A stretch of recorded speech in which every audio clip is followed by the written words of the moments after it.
We're back with episode 3 of the Shoe Dog podcast. There you go, number three. It's a hat trick, bro. It's a hat trick. Let's go. Yeah, we ready. How you been doing, bro? I'm good. I'm really good. I'm really good, bro. I've been progressively putting more Fitbits on Instagram, as you've seen, bro. As you've seen. Yeah, you know what? We wore those shadows. We wore some ones. We picked up the Merino ones. Reviews coming out today, by the way, or Sunday when we record this. But Merino ones is he got games. I seen you. He got games on feet 13, bro. On 13 is just beautiful. That black panther, bro. That black cat. Black cat, bro. That's what it's all about. And people forget what that shoe, that design, every Jordan shoe, 4s, 5, 6, it's got a specific design to it. When people know, it's amazing. But it's distinct. It's such a distinct thing. You know it when you see it. And we love it for those reasons, you know what I'm saying? Yeah. Every silhouette got different things about it that make me love it. By the way, those winterized 4s that I got, I think they might become my beaters. Every time I want to just not wear a shoe, I might become my beater. I'm not you already beat one. I beat the winterized 12s. So it's only the winterized 12s were the beaters for when I was actually going to the office. Now it's like the winterized 4s is becoming that, because I've got another pair and I've got one for backup. So when I want to pull a clean pair out, so this is why I always like double up sneakers I really know I'm gonna rock. So the winterized 4s, and to be honest, they're out in the hallway near the door, and I'm like, I'm gonna put them on. I don't feel like putting anything special on. I'm gonna put them on quickly and I'll dash to the shop. That is becoming my beater sneaker. And that's a great sneaker to have as a beater, bro. Yeah, not a bad beater at all. Like that might be a top beater, if you will. Oh yeah. That's a good question. But today's show is special, bro. Yeah, I'm excited. I'm really excited. We got our first guest on the podcast. Appropriate guest to have for what he brings to the table, because he is Gandalf, the sneaker wizard. He is Shinron, the shoe dragon. He is the Don of Jordan 1s, the starfish killer himself, ladies and gentlemen, the eBay sniper, the Virginia Tech lifer, none other than Love Kicks. Cam in the building. Damn. The bro is in the building, bro. The bro is in the building. Damn, Cam, it's lovely to get you on there. Look at that. Look at that shirt. Little. I gotta wear this shirt today because this is what it's all about right here. Yeah, exactly. This show, and that top emphasizes what you're about, bro. The whole concept of Shoe Dog podcast is to get sneakers for as low as possible, and you emphasize that you're an embodiment of that, bro. And it is fantastic to get you on today, because it's going to be absolutely phenomenal to go through this journey with you from where you started to where you are at this moment in time, and it's going to be amazing, absolutely amazing. Yeah, I'm excited, man. I'm actually really excited. You doing good today, Cam? Say what? You doing good today? I mean, my hearing's not very good apparently, but yes. everything else seems to be working okay today. Look, man, I personally want to hear your story. The way you got into sneakers, in my opinion, is one of the most fascinating stories that I heard as far as somebody's beginning in the sneaker game. And also your prior history, your history prior to Gandalf that we know today. How did it all start for you in the sneakers? Sweet. Well, first, my parents met in 1969, and then in early 1977 they had sex, and then on October 19th, 1977 I was born. So that's how it all started. Next question. Say what? Just kidding. No, man. You know what I'm talking about. What? That wasn't the answer to the question that you were hoping to have? Okay. It was a very good answer. Maybe I should fast forward a little bit.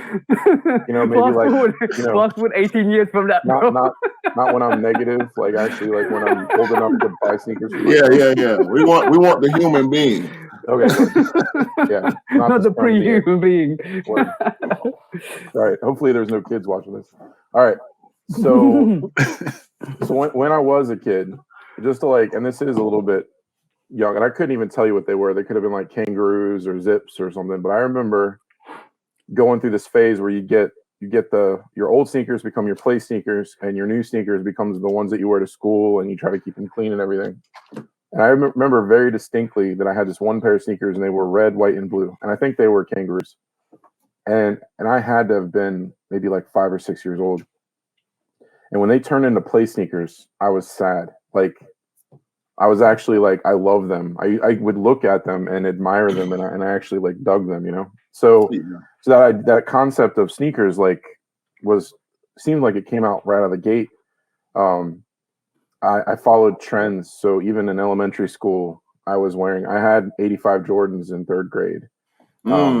Yeah, I went through the whole Converse Chuck Taylor trend. You know, I don't know if people even know this, but back in the 80s, they actually came out with a line of Chuck Taylors where they went up to your calf and then they folded down, and the fold down on the Chucks was like a different pattern or a different color or whatever. And you could, the holes, the metal holes, the eyelets would fold over each other, so you could actually lace them folded over. So, I mean, just to tell you like how far back it goes.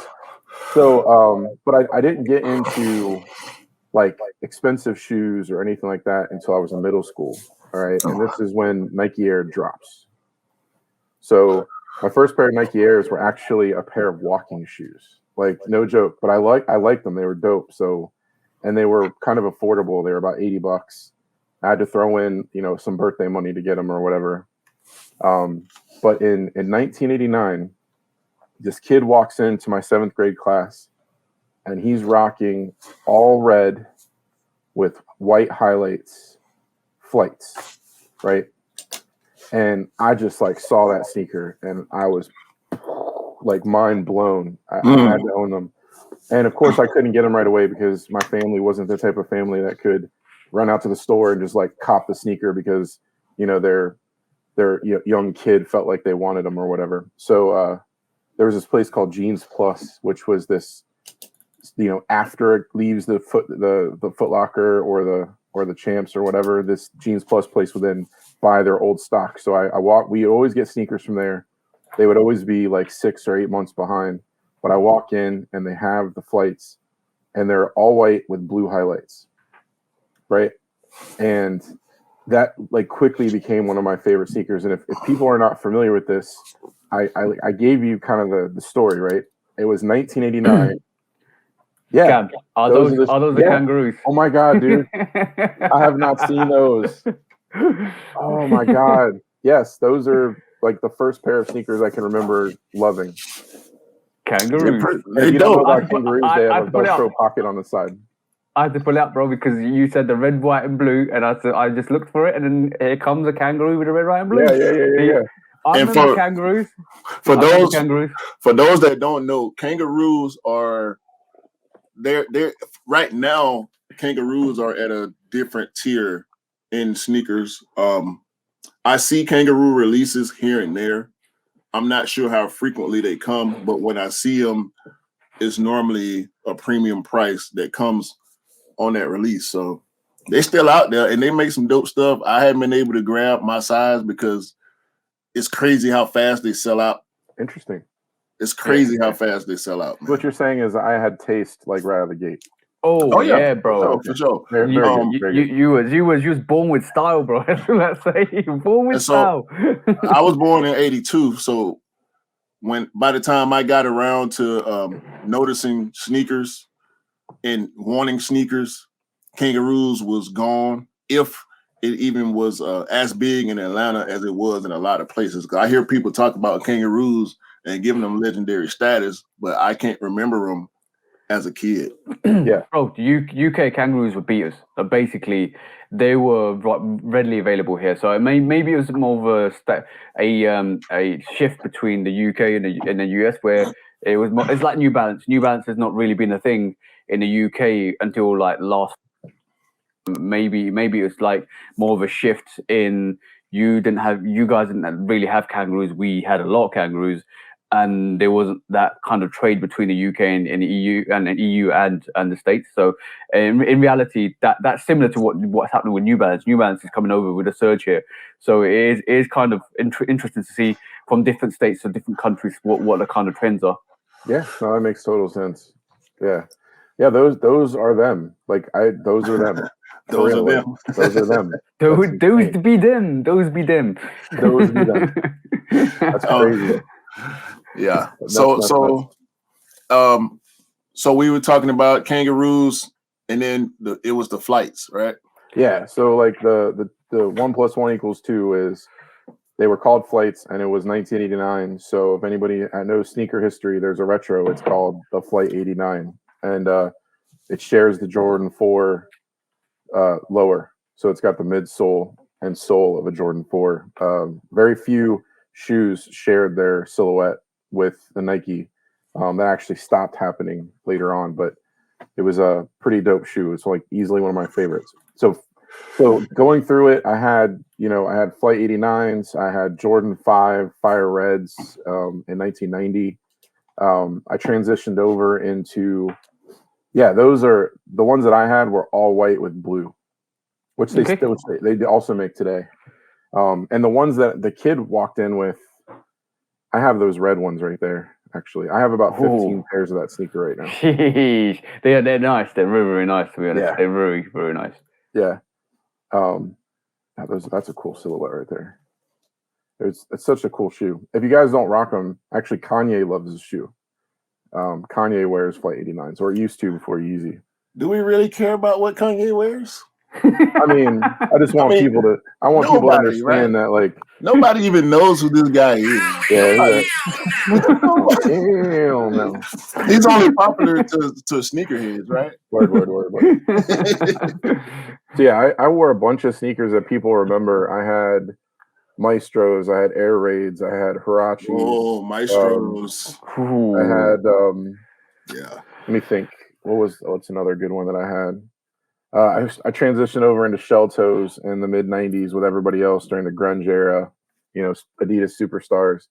But then when I went to college, I started rocking Timbs. So I just like pretty much stuck to Timbs for a good amount of college, and then went back to shell toes for a bit. But basically just got out of the concept of like following the trends on sneakers and everything else. So fast forward quite a bit. So we stopped in like the mid 90s. And we come back in, and I think it's like 2008 at this point. So my daughter's not, we haven't even had any kids yet. We're in a mall in Norfolk, Virginia, which is called MacArthur. And I walk into a finish line, and I'm walking down the wall looking at the sneakers, and I see them. And again, I'm not following sneakers. I have no concept of retros or anything like that. And on that freaking wall is a pair of Flight 89s. Ooh. And interestingly enough, it is a pair of Flight 89s with orange on them. Yeah. So it's like, if you get to know me, like go to my Instagram or watch any of our lives or whatever, I have a favorite color. So we know that, bro. so why, Cam? Why is orange your favorite color? Please let us know. Because I am a Hokie. Yes, I am a Virginia Tech Hokie. Virginia Tech lifer. Yeah, Virginia Tech lifer, and it's orange and maroon. I already liked orange to begin with, but it just became like, unavoidable once I went to college, and orange and maroon were the colors. So I ended up. Can we say, Cam? Can we say that you're a shoe dog when it comes to orange? Sure. But it's a great coincidence that orange Jordans are so great, coveted, and coveted, sought after. They're very coveted. Like the fact that your favorite color was already orange. If nobody loved the shattered backboard, you was gonna love it just because it was orange already. 100%. 100%. Yeah. Unfortunately, orange is the flavor. Orange is what the shattered backboard colorway, the histrionics behind that, everything led to that being colorway, and now it's like really hard to get. It's literally impossible. Even when we was looking for those the shattered backboard lows, they sold out. They were like, wow, they're gone. I still can't get my hands on them for a decent price. I'm not gonna pay. I'm not gonna pay the DS resale. Where's the DS resale, bro? Last time I checked, it was around 300. And I refuse to pay $300 for a Jordan 1 low if it ain't a Travis or. I'm tempted to grab you the neutral gray 1 lows and just customize them to the grays already. I do have neutral grays. Okay, because that's a colorway in itself. Like those shoes are amazing. Amazing. Yeah, the neutral gray. I haven't worn it yet. I feel like I'm holding it because it's all white. Now look, I got all white lows already, but that neutral gray, just that little bit of gray that they put in that swatch when they made that shoe, it and the materials, the Jordan 1 low triple white ain't nothing like a neutral gray as far as construction and quality. The materials are phenomenal on that. Like the materials on that sneaker, you know how many I held? I held 3 of them, and the materials on the neutral gray 1 low is fantastic, bro. Like that material is butter. Like it is literally like crazy. Yeah, it's crazy because. Yeah, it's pretty much. You can't touch it, bro. It is literally buttercup, bro. It is absolutely. Over the summer they became instant beaters for me, like instant. And the thing is, if you go out, we'll come to. I know we're gonna go transition into your what's happening now, but bro, those sneakers are still sitting in some places. Those you can still pick up those sneakers from selected foot sites, and especially. And like they are still around. They are still around. Give me a second. My cam keeps flickering. Let me just try and do something. Give me 2 seconds. I kind of felt like it was a horror movie where, like, we're about to see like the monster appear once the Flash comes back in. There's something, and like, oh no, TJ, turn around, TJ, behind you. Right? Didn't have that feeling. So I didn't want to stop it because we flowing so good. But I knew at some point he was going to stop it. He got to get that fixed. But let's continue with you. Word. Yeah. So Flight 89s. Flight 89s on the wall, finish line. And then at that time, I had already been into eBay, but I bought random things like a video game I wanted or something. And so I started doing some research, and I found out that like it was a retro shoe and there were multiple colorways. So then I started like trying to acquire different colors of the shoe. Before that, I would just walk into a Finish Line or Foot Locker. I'd go straight to their clearance section and I'd just buy whatever shoe looked dope. So like for example, I bought a pair of Dunks for like $30 on clearance. God forbid that happened today. But back in the day, you could actually just walk into a shoe store, go to the clearance rack, and there would be a pair of Dunks for $30. Like you'd be hard pressed to find any Dunk OG retro sitting around now. Like, I don't know what part of the country that might happen in. I know it. TJ has seen Dunks, but they weren't the OG style or the OG colorways. He's seen. We're talking about.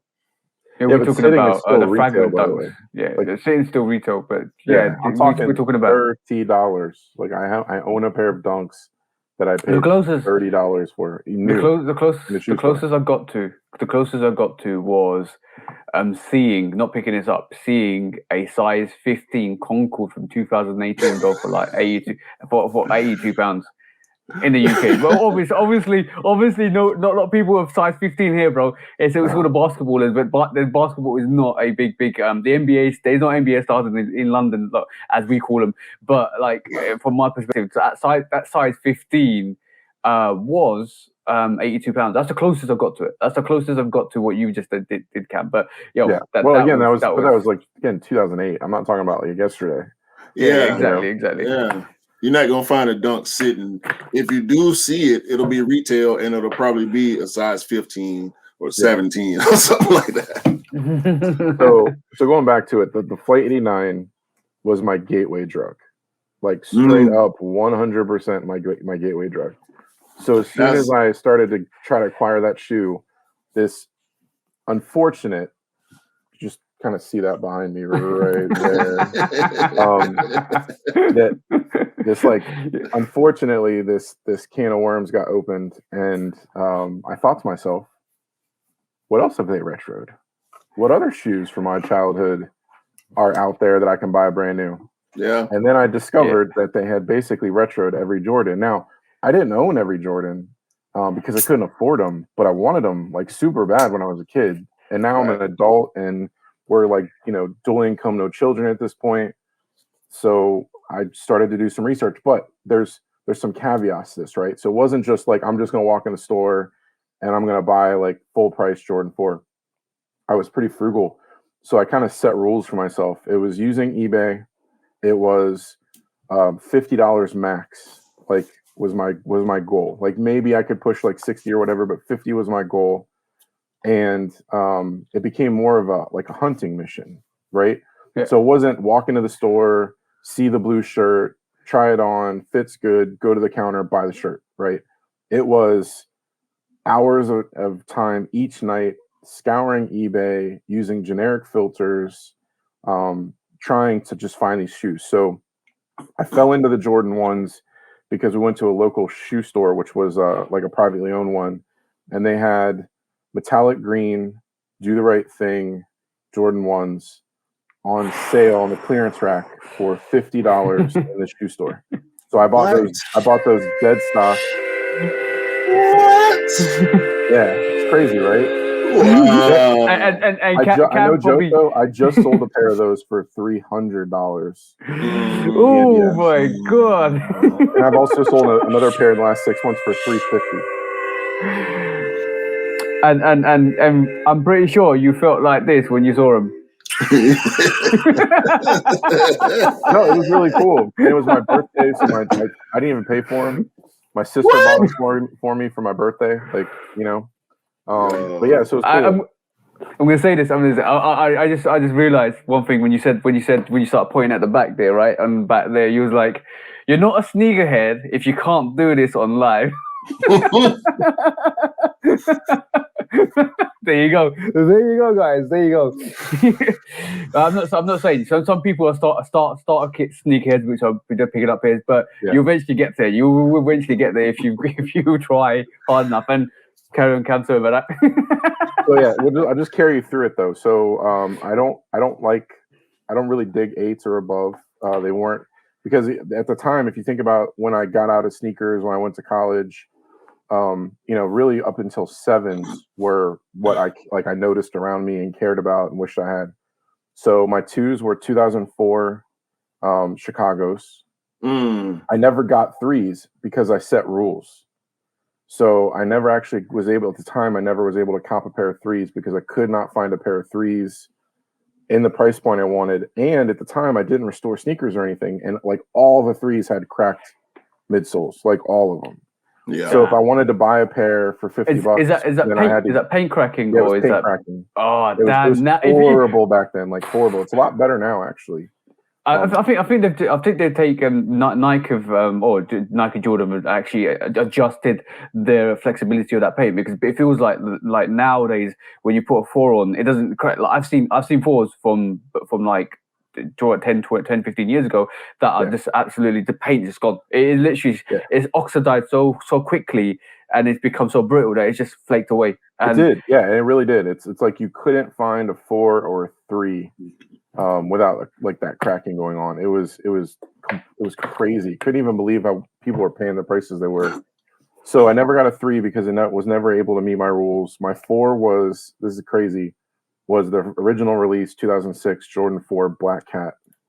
Again, $50.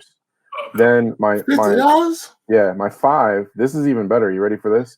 My 5 was a 1999 Jordan 5 Metallic, OG all, and the dude had the receipt in the box. $50. $50, man. $50, bro. My 6, bro. Hold on. Wait.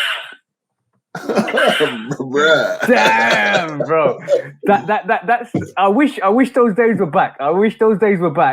And we could just pick up the sneakers we wanted, because at the moment it's all like you know what? It's a sad state of affairs at the moment. Like we are seeing what we're seeing with those Jordan 1. Well, it started off with ones. After the Yeezys, it was the one push, then the SB push. Now it's the 4 push.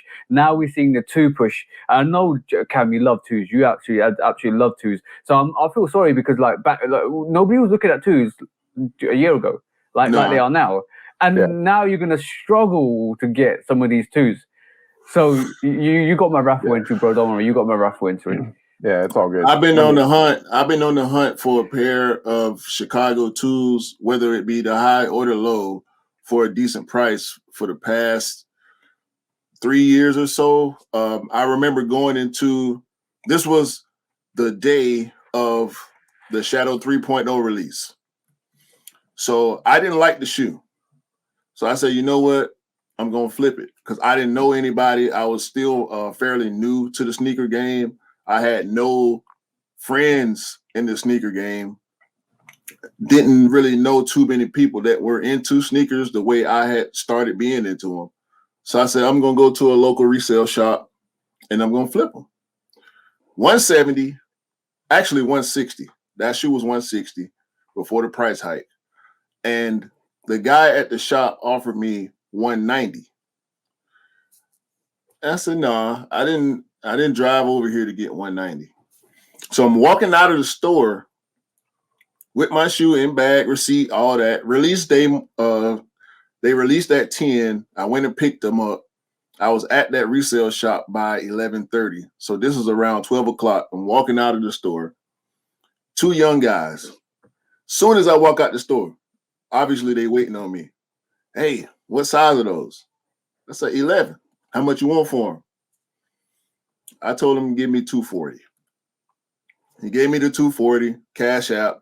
That was actually my first ever Cash App transaction. Okay. Word. So down the street from that store, there was, and mind you, that story comes with a caveat, because I thought I was going to be a reseller, but it didn't turn out. It didn't turn out that way for me. I had a change of heart. I did kind of well in the beginning, but the more I got into the culture, the more I realized I didn't want to be a reseller. It's toxic. Yeah, I go to this thrift shop down the street from the resale shop.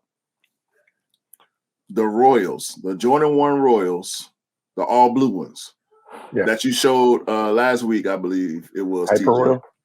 The original Hyper, not the Hyper Royal from last year. Right, the Hyper Royal that's all blue with white. Exactly. Yeah. Those, they were probably 7 out of 10. Those were, I believe, I want to say they were my size, because I remember being mad at myself after the fact. I think they were my size. They were there, probably 7 out of 10 condition. All they needed was really a cleanup and some crease removal. They were about $60. Oh, bro! And there was the Chicago 2. That's crazy. Low. They were probably about $50, bro. and I did not pull the trigger on either shoe. That's crazy, man, bruh. Had I known then what I know now, which makes me madder. No, now I have a ton of that, man. Believe me, Shoot. ton of that. Some of the sneakers that I flipped, like doing the whole pre-owned, clean up, resell, buy low, sell high kind of thing. Some of the sneakers that I let go. That if Chicago I just would have known. That Chicago too low, bro. That's like a $500 shoe right now. Yeah. So this is what we're talking about with midsole cracking. Like when Cam was talking about midsole cracking, and that actually was one of the shoes that did it. Like that is one of the shoes I remember seeing all the time that was cracking. And you know what? This year we're going to see the re-release of the 503s, so we will be able to judge whether that paint holds up. But that is what you expect. That was what's happening with that sneaker in terms of that midsole stripping. But it's never hardly the white. It's always the color that actually strips, like the black on the breads. I've seen a really bad picture of the bread 4 just absolutely stripped, and all you see is just the white peering through, and you're like, oh damn. Well, the fact that it flaked off, it gives you your answer right there, because paint should not be flaking off, which means it wasn't adhering to the foam. Like, we know way too much about like restoring and customizing sneakers to now. Like, if I knew then what I know now, I would have understood that number one, I could have bought those sneakers and I could have repainted them, no problem. Number two, I would have known exactly what was happening. The reason it wasn't because there wasn't enough layers of paint and they weren't adhering to the foam. So which is the major issue. So exactly. Jordan 6 was an Oreo. It was a gift from my wife. We walked into the outlets and bought Oreo 6s for $80. And just to touch on that, when Jordan Brand told us these were the Moonlights, you are fake news. Because they sat, and as you can see, Cam went and picked them up from the outlets because they were called the Oreos before they were even called the Moonlights, and nobody was waiting in that moonlight to pick those Oreos up. So one more time, they retro, if they retro the Oreo 6, will they call it Moonlight or will they leave it Oreo? I don't know, because it's good. They gonna retro that shoe. They have to. Yeah, it's a beautiful shoe, man.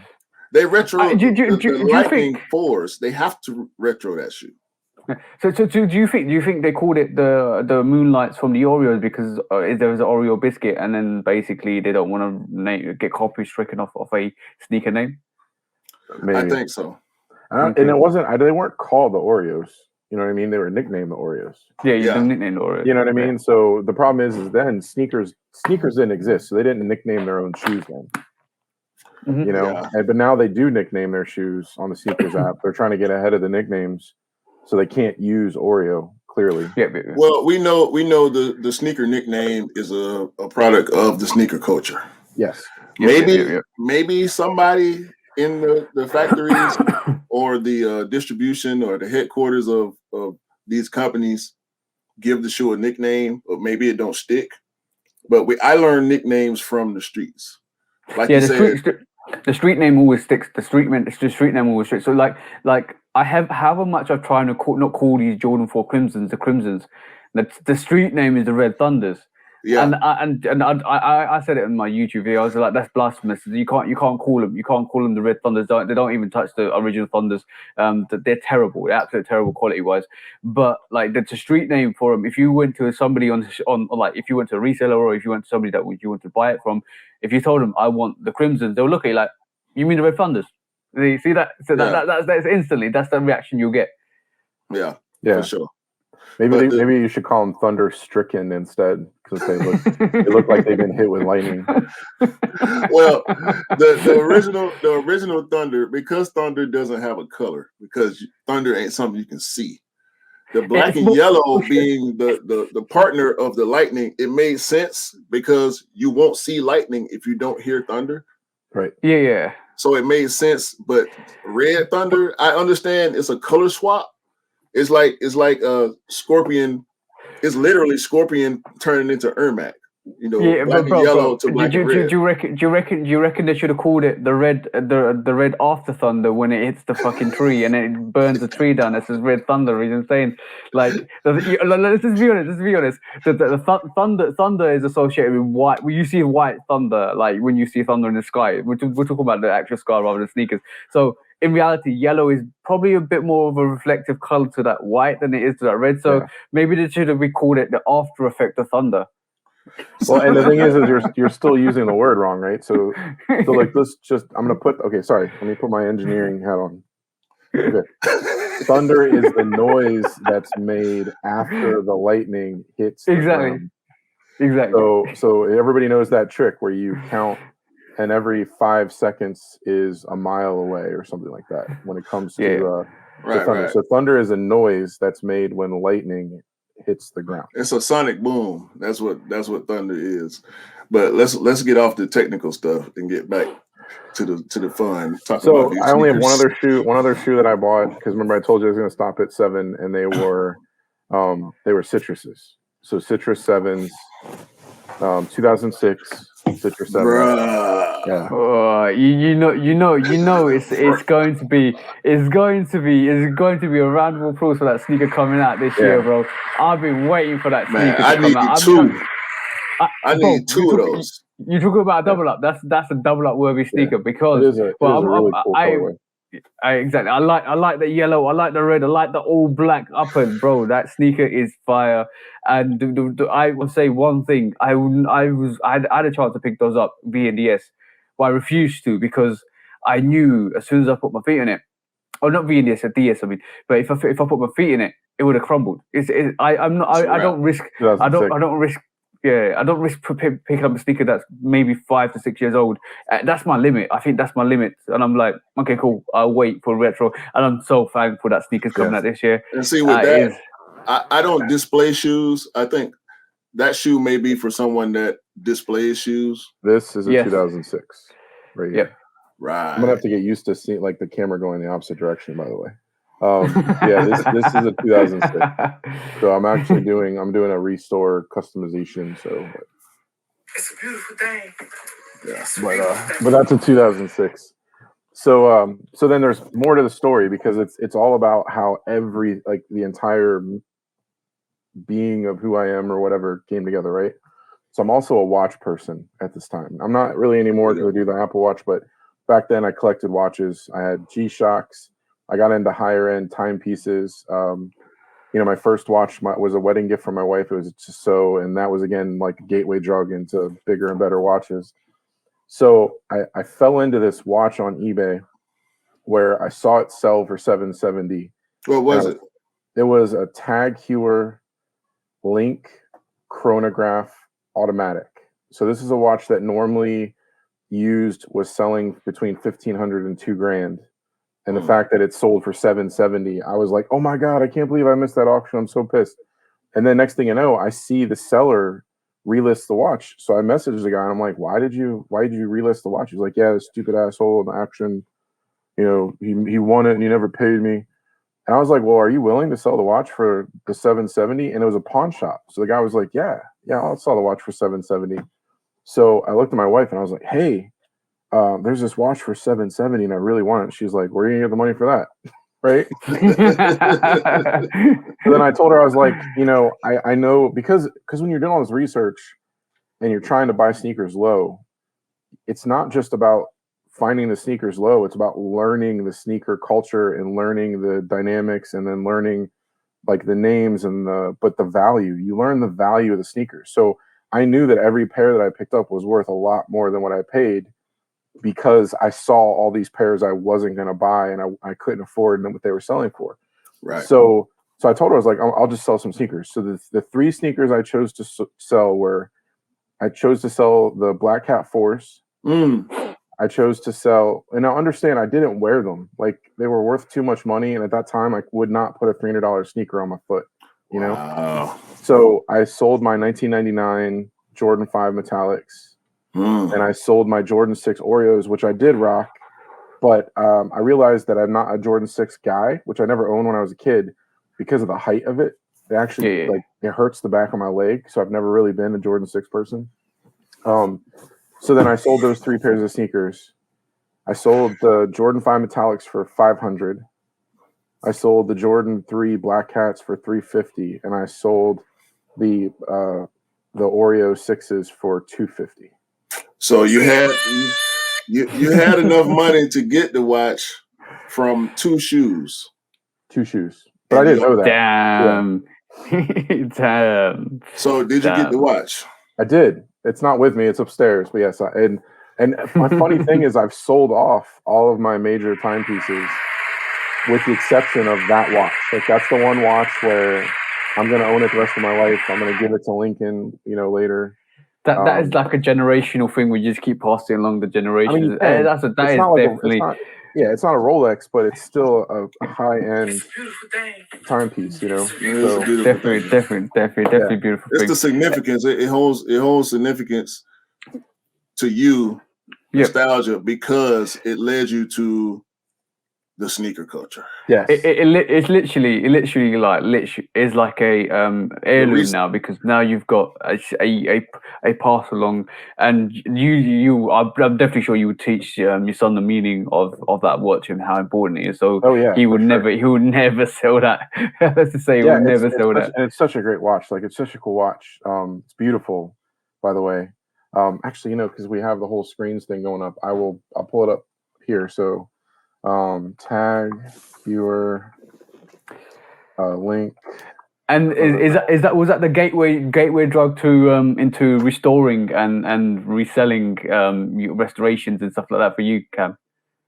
Yes. So I will tell you that in 1 second as soon as I find this watch. You gotta find the watch. Yeah. Because I'm super lightweight when it comes to watches. I just bought a couple of G-Shocks because I started paying attention to watch culture and started consuming some of the content from watch culture. And it's just as serious, if not more serious, because it's more expensive than sneaker culture. You can pay. It is expensive, yeah. There are sneakers out there that people are selling for $2,000, $3,000, $4,000. But that's kind of few and far between in the sneaker culture. In the watch culture, a guy would be happy to pay $50,000 for a Rolex Daytona. You know what I'm saying? Like that's cheap. That's cheap for a Daytona.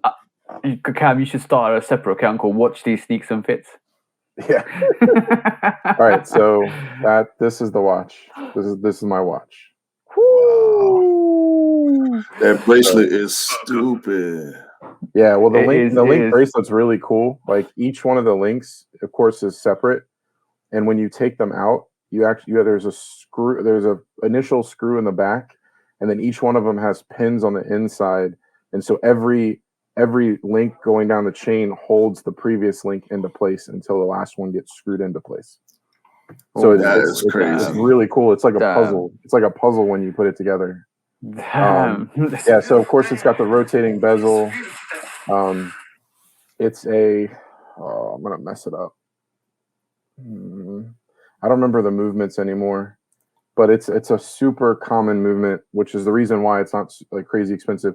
So whenever you see the dials where you have so of course there's chronograph and seconds, right? Right. So the idea is that you have the vertical dials and one on the left. That is a 7850 an ETA. It's an ETA 7850 movement, and it's probably one of the least expensive movements for an automatic chronograph. If you ever see the dial over here, you're talking like a much more significant cost in the watch, because it's a much more complicated movement. This is a not as complicated movement.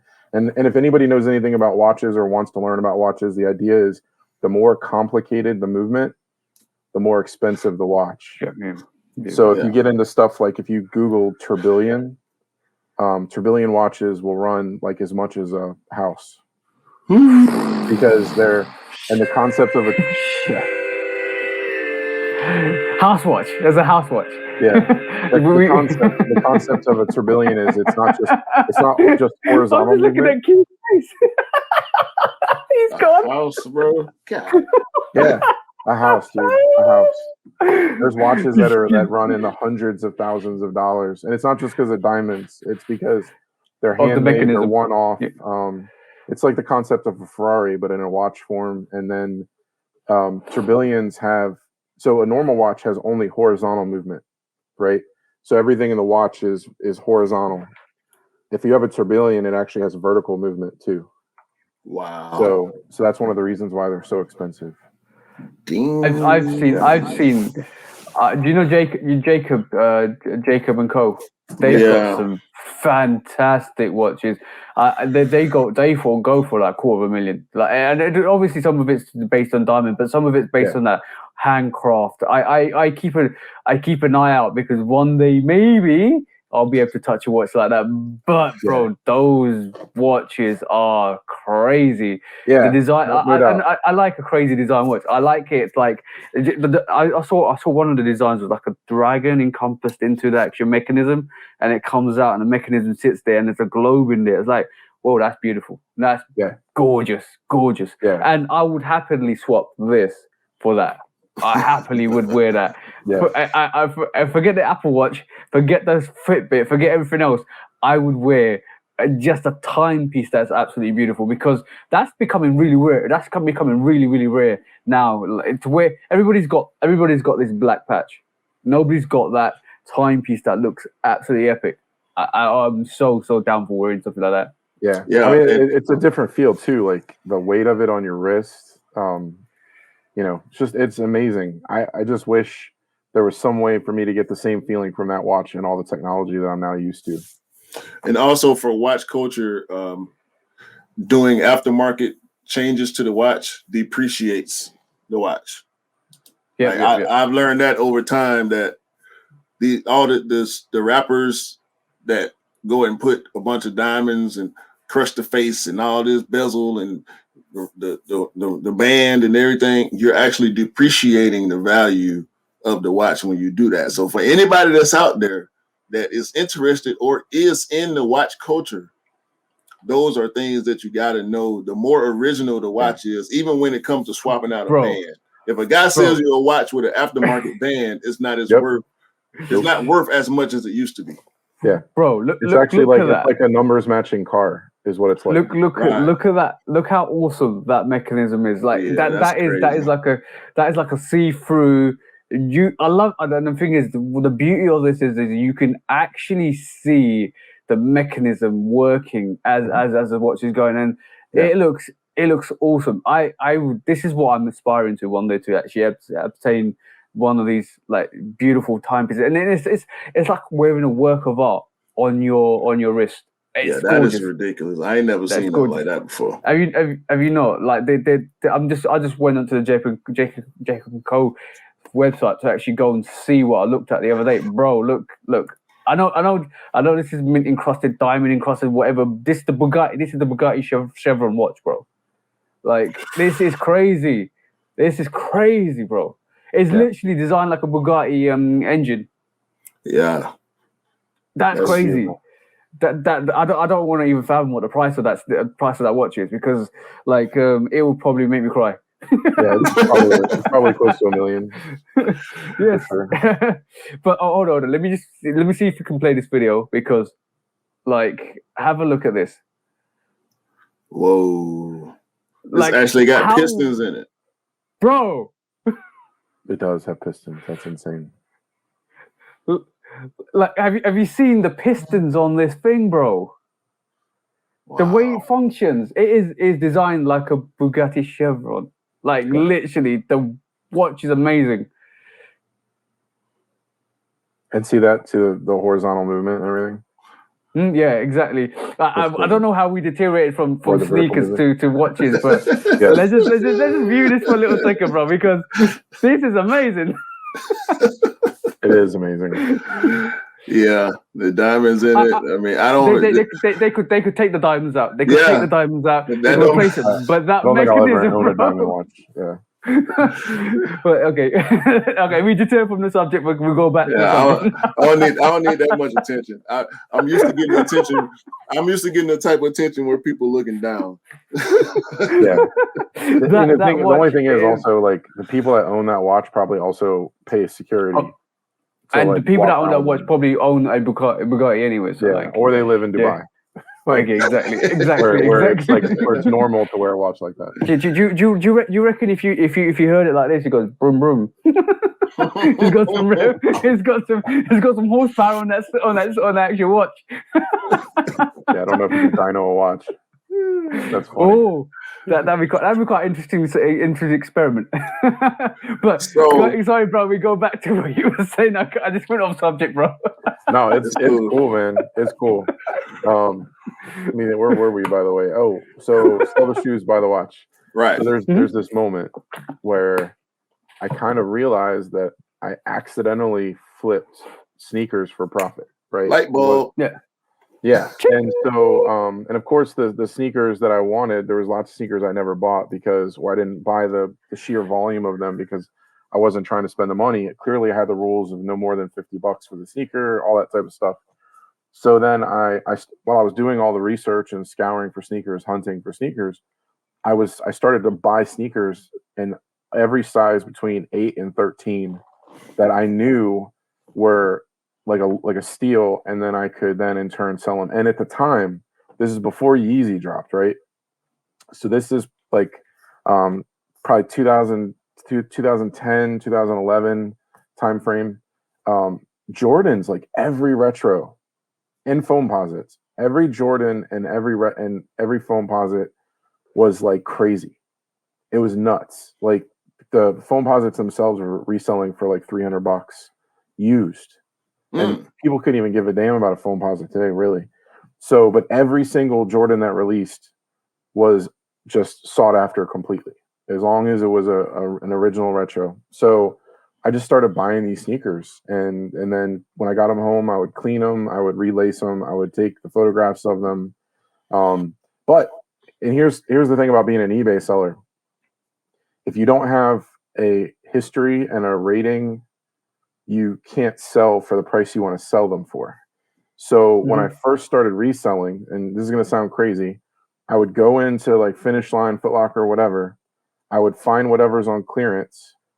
I would buy it. I would walk into TJ Maxx, like any of these places, and then I would sell the shoes at cost just to have the experience of selling to a buyer and having the buyer rate me and leave feedback. So I wasn't making any money, but I was, and my wife understood this completely. She was like, wow, I can't believe you're doing this. But I was buying sneakers so that I could just in turn sell them, not make any money, just to build my eBay rating, because and you find that as everything. Well, and you find that as well with like let's just take ourselves out the box, and let's think of ourselves as the consumer. So if I was to go on eBay and I was to say, all right, cool, I want to buy, just say I want to buy what released this weekend, which was the Marina ones, and first thing I would instantly do before the verification. That verification's changed a lot. This is years before authentication. This is years before. This is years before StockX. This is years before Goat. This is years before any other reselling platforms were there. eBay started it all. eBay was the global platform. So that's what you got to remember. Take yourself away from now to 10 years back. So if this is me 10 years back and you were selling me like a retro Jordan, I'm like, okay, let me check. First thing I'll do is check your rating, and then check your positive reviews, and then check if you safe for you to buy in terms of reading through your negative reviews. Because what I tend to do is I ignore the positive reviews, because like you could get one of your friends to put a positive review, or somebody else could put. So I go to your negative reviews and read what's there. If the negative reviews are little complaints like, oh, it's late shipping, oh, this, that, okay, then I can trust you a bit more. And then I'll go and see like what the condition of the shoes be. That was the check. And Cam, you're 100% right. Is before we are where we are at the moment, it was always do your due diligence on the seller and then give your money there, because even though the eBay's got really good return policy, you still could get scammed.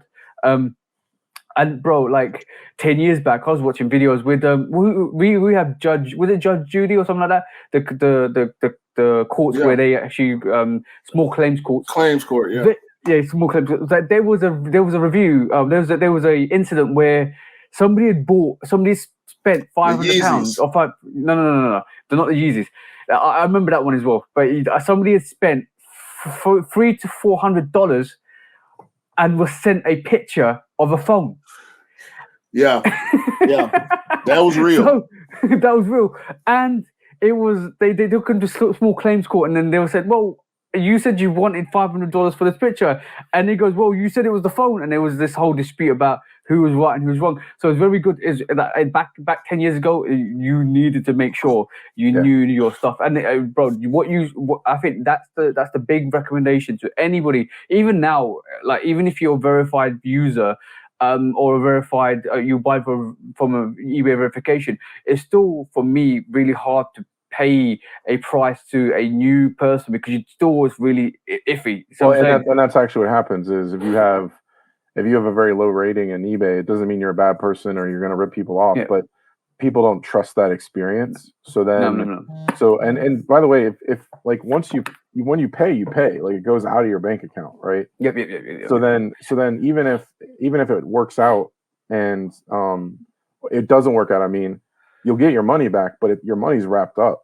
It's wrapped up for like sometimes close to a month before everything settles. So it's someone really like hard to get your me money who's back. has like a bankroll in the sense that I'm just buying sneakers, then I actually love the person who's never sold on eBay before, because if I ended up getting the sneakers, I'm going to get them for a lot less money, and I'm going to help a future person, because I'm going to leave them positive ratings and all that other stuff.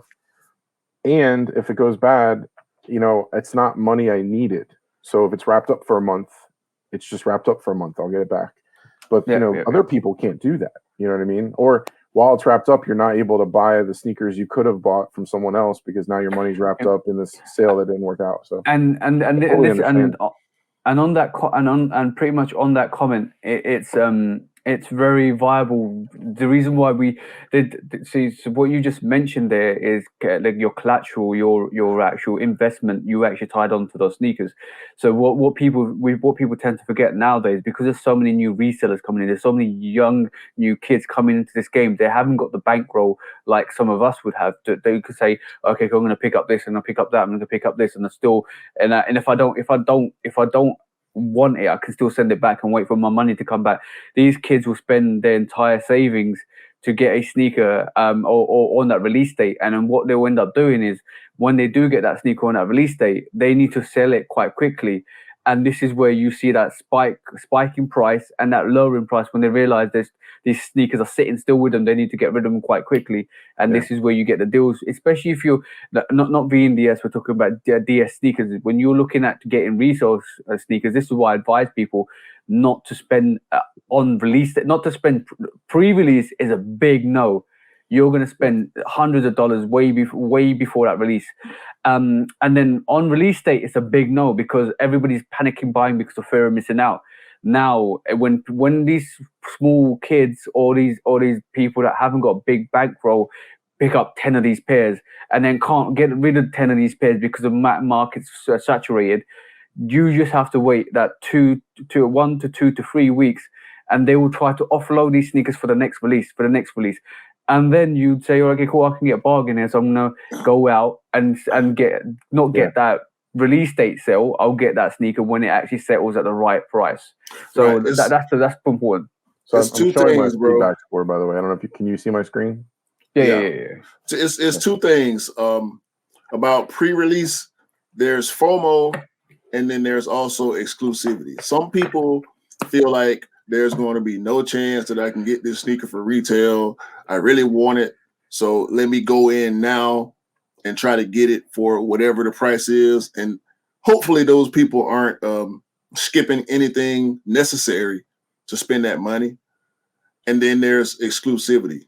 Some people feel like they have a certain level of status to where if I don't have they need it to keep early, up. They need to keep up. Yeah, I don't want to have it the same time everybody else has it, which is kind of the opposite effect of what I know we do sometimes. I know I do it personally. I still got shoes from 2 years ago that I have yet to unds because I don't want to have it on at the same time as somebody else.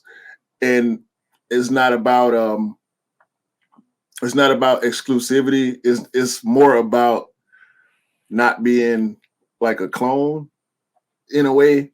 Yeah. That's the only way I can rationalize it for myself. I'll put you keep talking. I'll pull up something for you guys. This is what you mean. I'm going to pull up something. Yeah, I'm going to pull it up. Yeah. I'm not going to pull it up. Don't mention. I'm going to pull it up. I'm pull it up. But you keep talking. But I didn't do that as much when I first got into the sneaker game. We can go back to the beginning of my YouTube channel and see that I only had 8 pairs in the background. And then the next video was 9 pairs. And the next video, it was 11 pairs. And the next video, it was 12. And, you could see my progression from when I first started. Because I didn't do videos when I first started. It went from probably 10 pairs, maybe 10 or 12 pairs when I first started to this monstrosity you see behind me. Yeah. and like you're gonna have to transition at some point. I can't even remember at this point. I used to be able to remember, okay, I got these 3 pairs that I haven't worn yet. Now I can't even remember. I think it's maybe 12 or 15 pairs in my collection that I haven't worn yet, but they're all recent releases. So I feel like I got a certain amount of time before I have to start putting wears on them so they'll last. I'm not going to be the guy on Instagram that's pulling out. I'm not going to be DJ Khaled with my Yeezys crumbling. No. Another one and still crumbling. I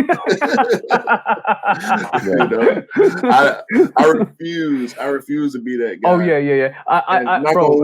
It won't happen to me. I'm so like that myself because I will not wear a pair of sneakers straight off. I'm trying to find this.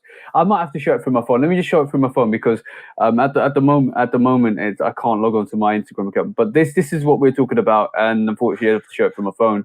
But when you this is quite funny. So like.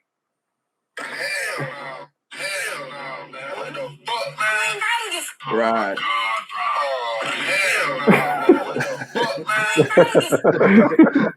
And especially when it's a real popular shoe, bro. Like Cool Grades. That's a GR, bro. I told you, it's a GR sneaker. Watch for the restocks. Yo, I guarantee you, a lot of people have walked into a restaurant or a store or a club or whatever, and they're the 5th person in the building with Cool Grades on. Like, I don't want to be that guy. And we're not going to have the same outfits because I feel like I dress differently enough. My style is different enough to not have on something similar to somebody else. But yeah. I don't want to be the dude in there with the Jordan 1 Fusions on when 4 other people got Fusions on. You know what I'm saying? No, I understand that completely. So you go from flipping to get your watch to becoming the shoe dragon. I wish I had a dragon sound, which I need to get for next time. But all we can do is. Yeah, I mean, at what point did you realize that? Okay, I'm no longer doing this for a certain goal. This is what I'm doing now. Like, this is who I am now. Yeah.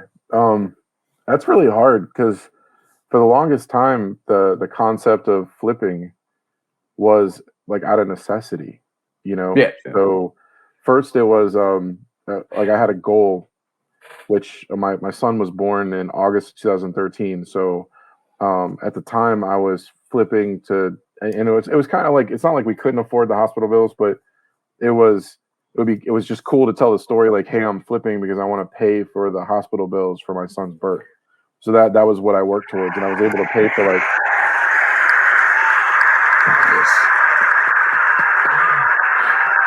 So then 100%.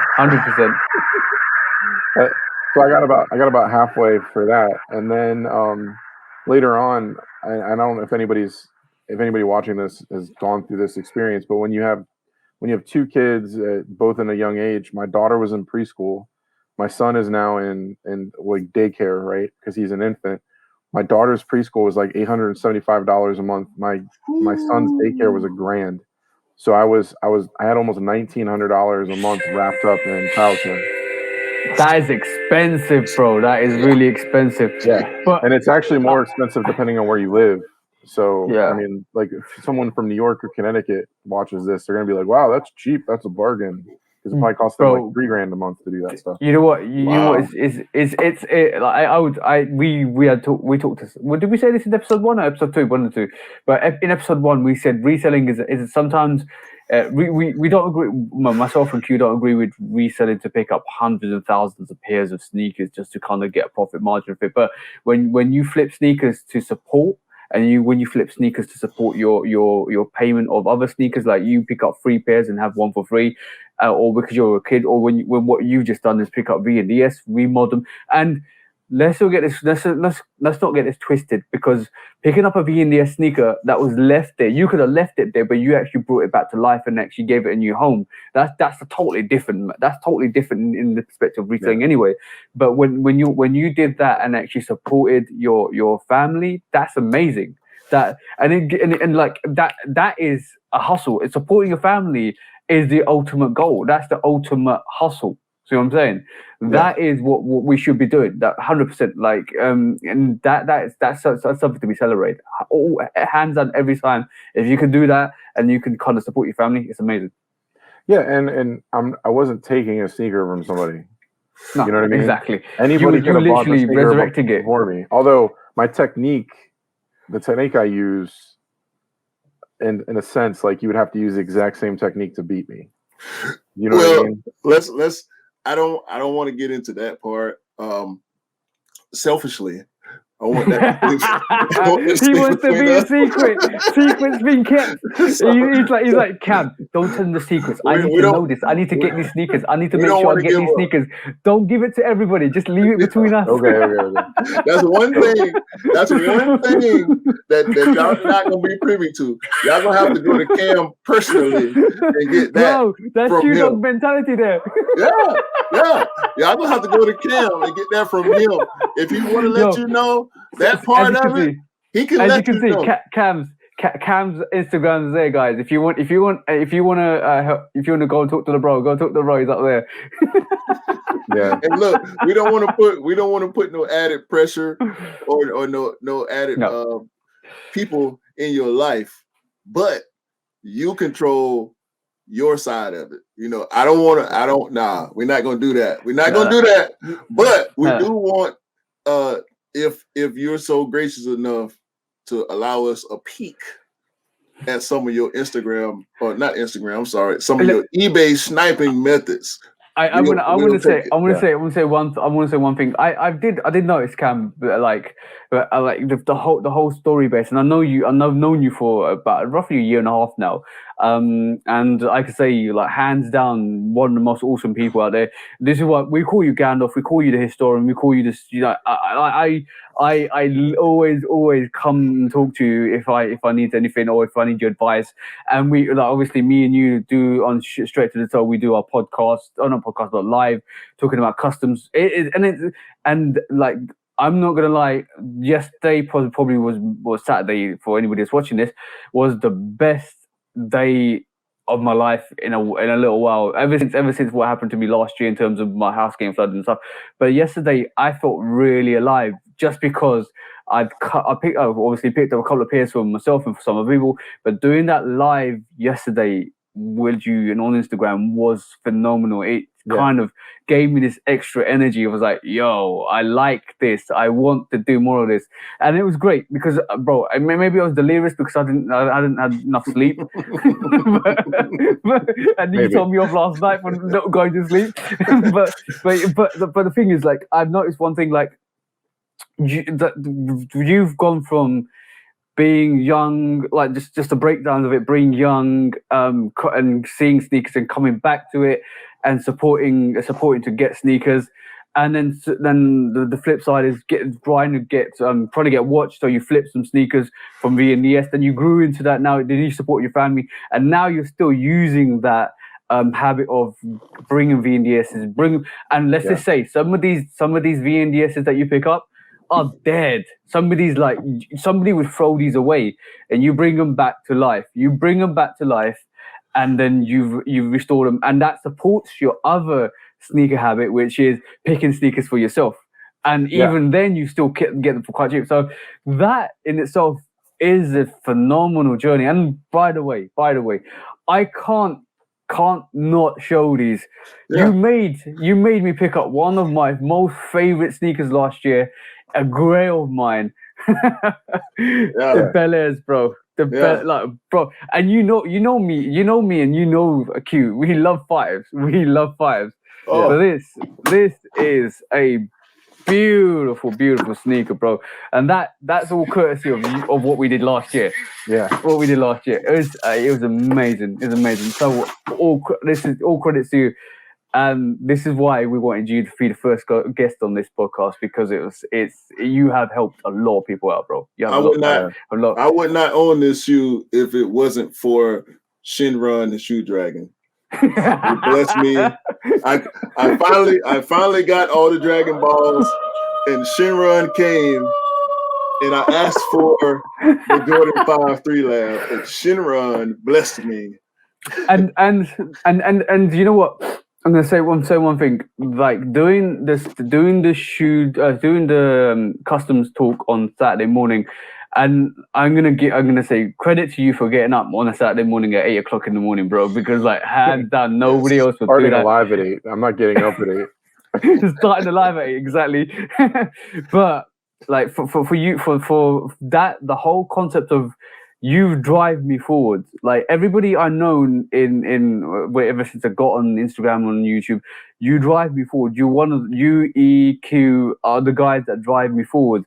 And I'm just saying that those Bel Airs are there. That's probably a cleanup job. I have 3 sneakers you give me a challenge to do. One of them is the All-Star Chameleons. The other one is the Gatorade 6s. I need those green Gatorade 6s to be done pretty soon. I actually did get a suede brush. I'm gonna try and talk to you through that after this or during the week. But there's other ones that you've literally given me to like go and sort this out. And it's about building that knowledge base and building that kind of essence of resurrecting sneakers.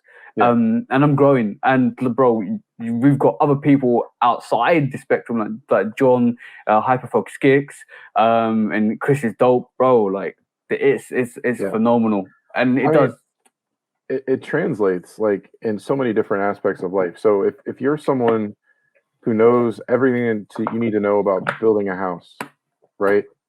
Would you go out and would you have someone build a house for you, or would you go buy a foreclosure knowing that you can turn that house into a brand spanking new house, and you essentially get a ton more for your value with sweat equity, right?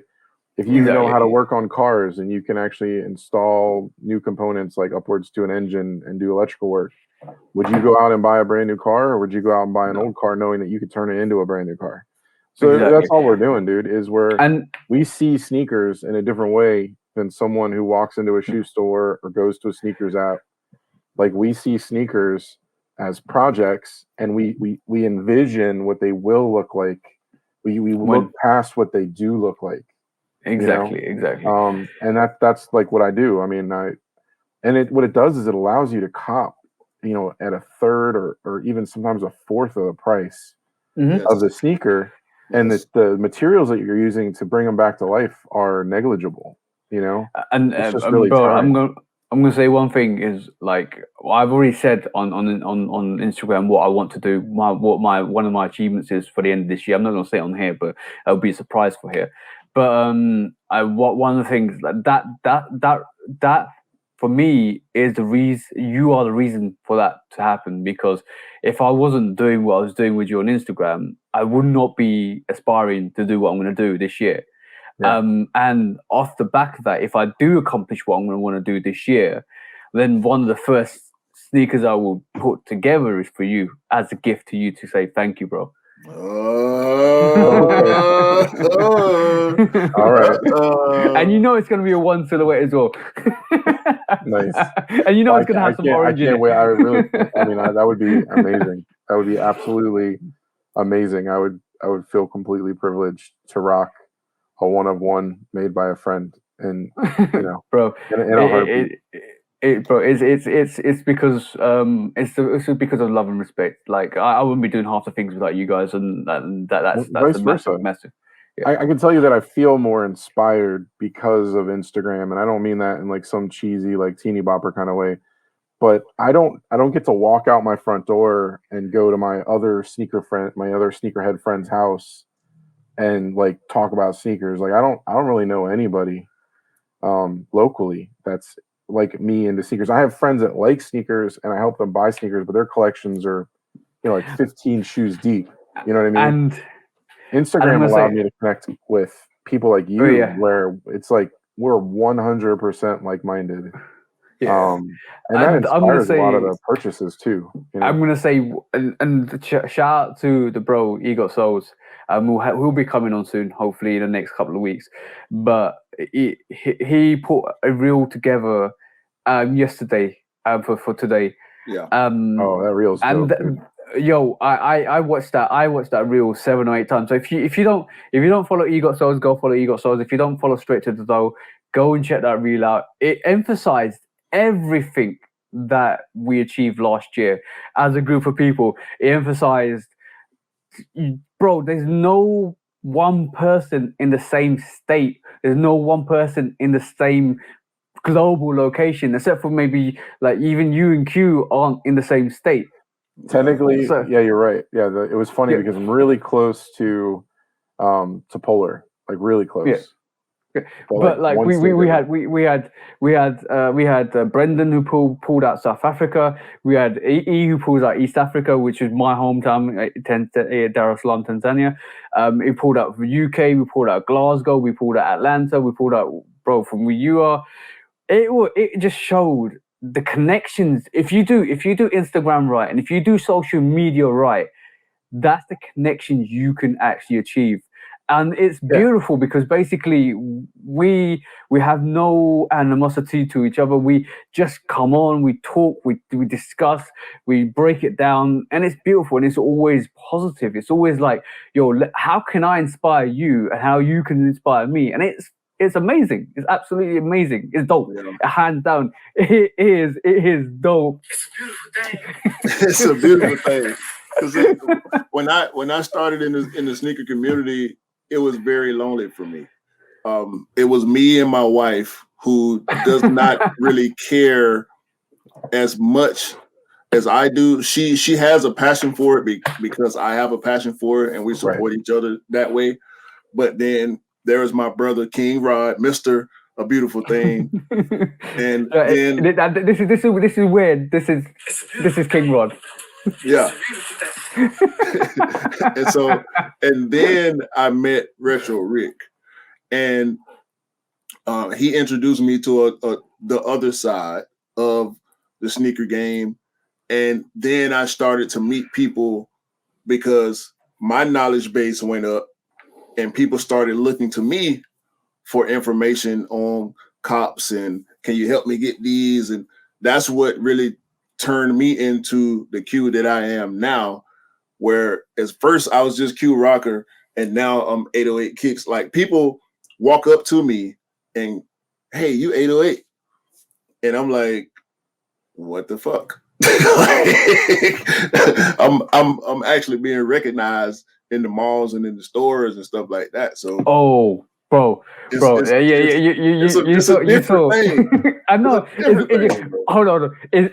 Cam, you will get recognized one day, and you will feel how awkward. It's not awkward. Like I remember, it's happened to me. It's happened to me when we went to the design museum. Somebody came up to me and said, "I know you. You're in Love Kicks Customs." I was like, "Yeah, you do."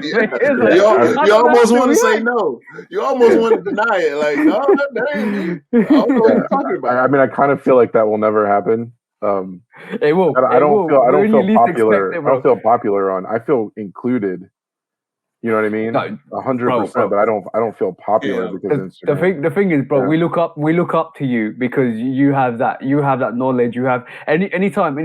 Like who would have thought what we were discussing yesterday on the live when you're talking about Yeezy ones having the soul of not the Jordan 3s, but you were talking about the Air Assault. No, yeah, exactly. So who would know that? Like who would come and say, "No, actually, it's not that." It's like, bro, because you're the historian, you are the one with the knowledge, and this is why you are that pillar that kind of combines us, and we just always come to you.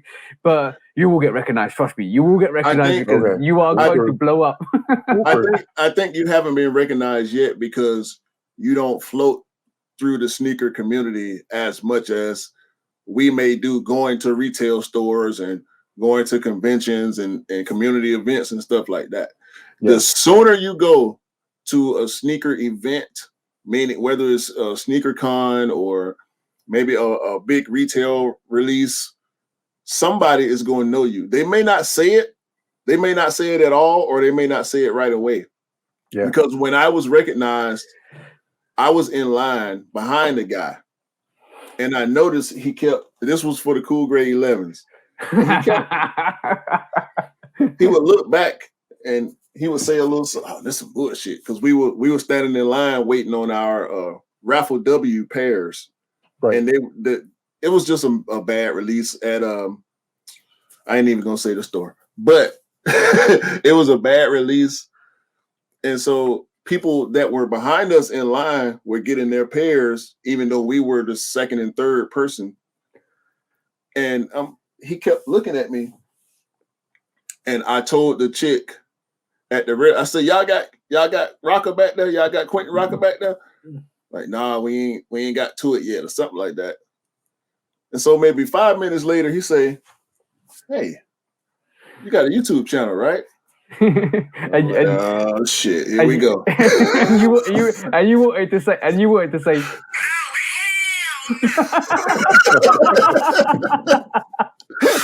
But it was a weird moment because that was only maybe my third or fourth time being recognized outside of a community of people. Like when I go to RetroCon, I kind of expect people to recognize me because it's a group, it's a conglomerate. You know what I'm saying? Oh, okay, cool.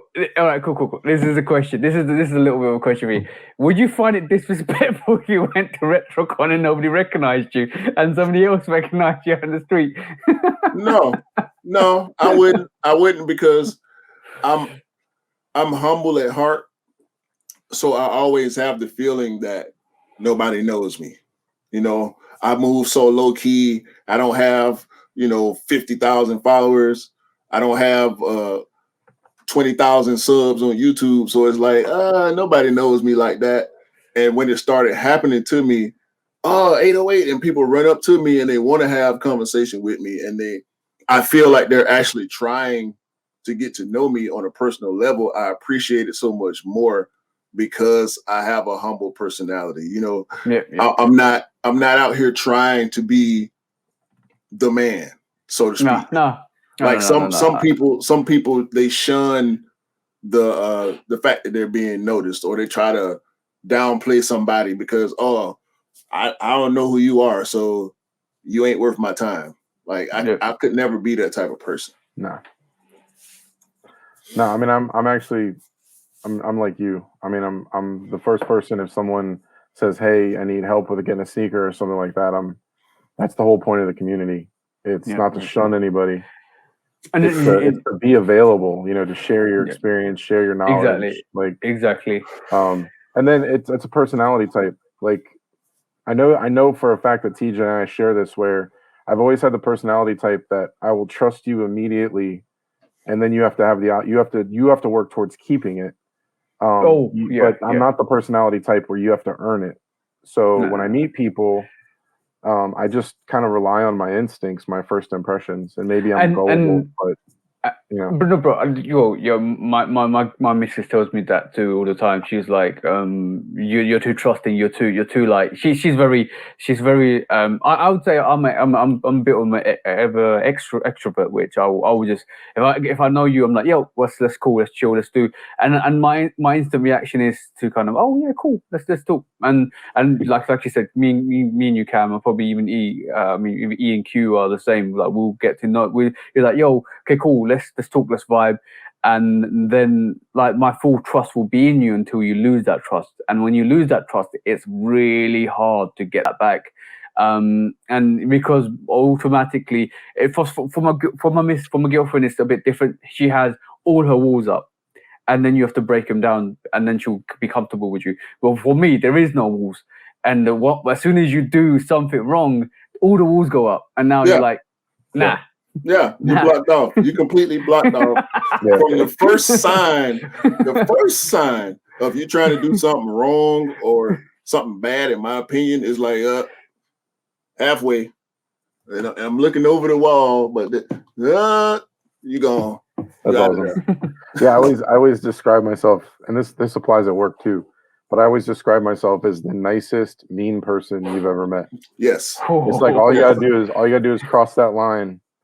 And you'll meet a person that you never knew existed based on the way I act before. Don't be a line stepper. Are you sure you're not my brother, bro? I'm exactly the same way.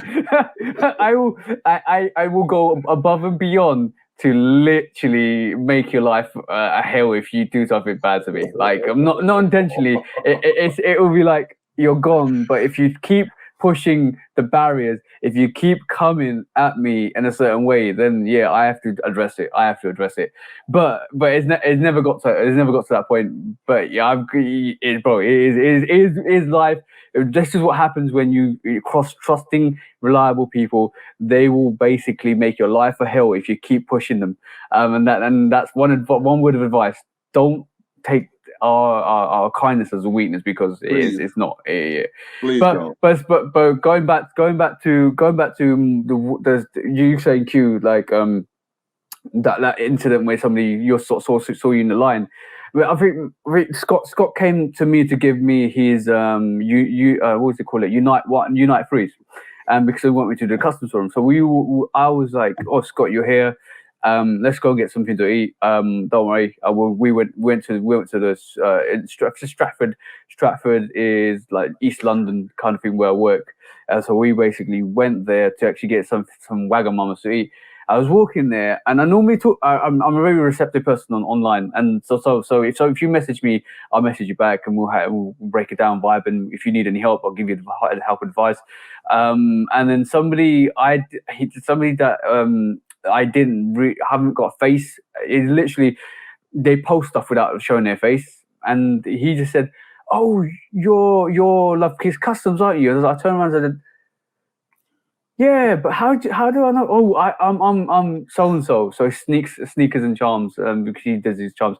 I said, "Oh, bro, I know you. I talked to you." It was really like, "Are you?" And I was like, "Yo, this is Scott. It's Mr. Simpson." Because at that time, Scott didn't show his face. It's like, "This is Scott." All right, we talk as well. It's like, yeah, it's just weird. It's like, you know, when you're walking and you just instantly somebody doesn't even say your name, says what you're doing, and it takes you back. Like, are you?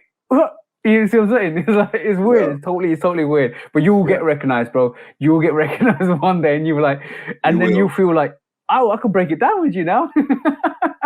It'll be one person. It'll be one person, and they'll look at you. When they look at you, look down at what they have on feet, and you'll think to yourself, "Here it comes.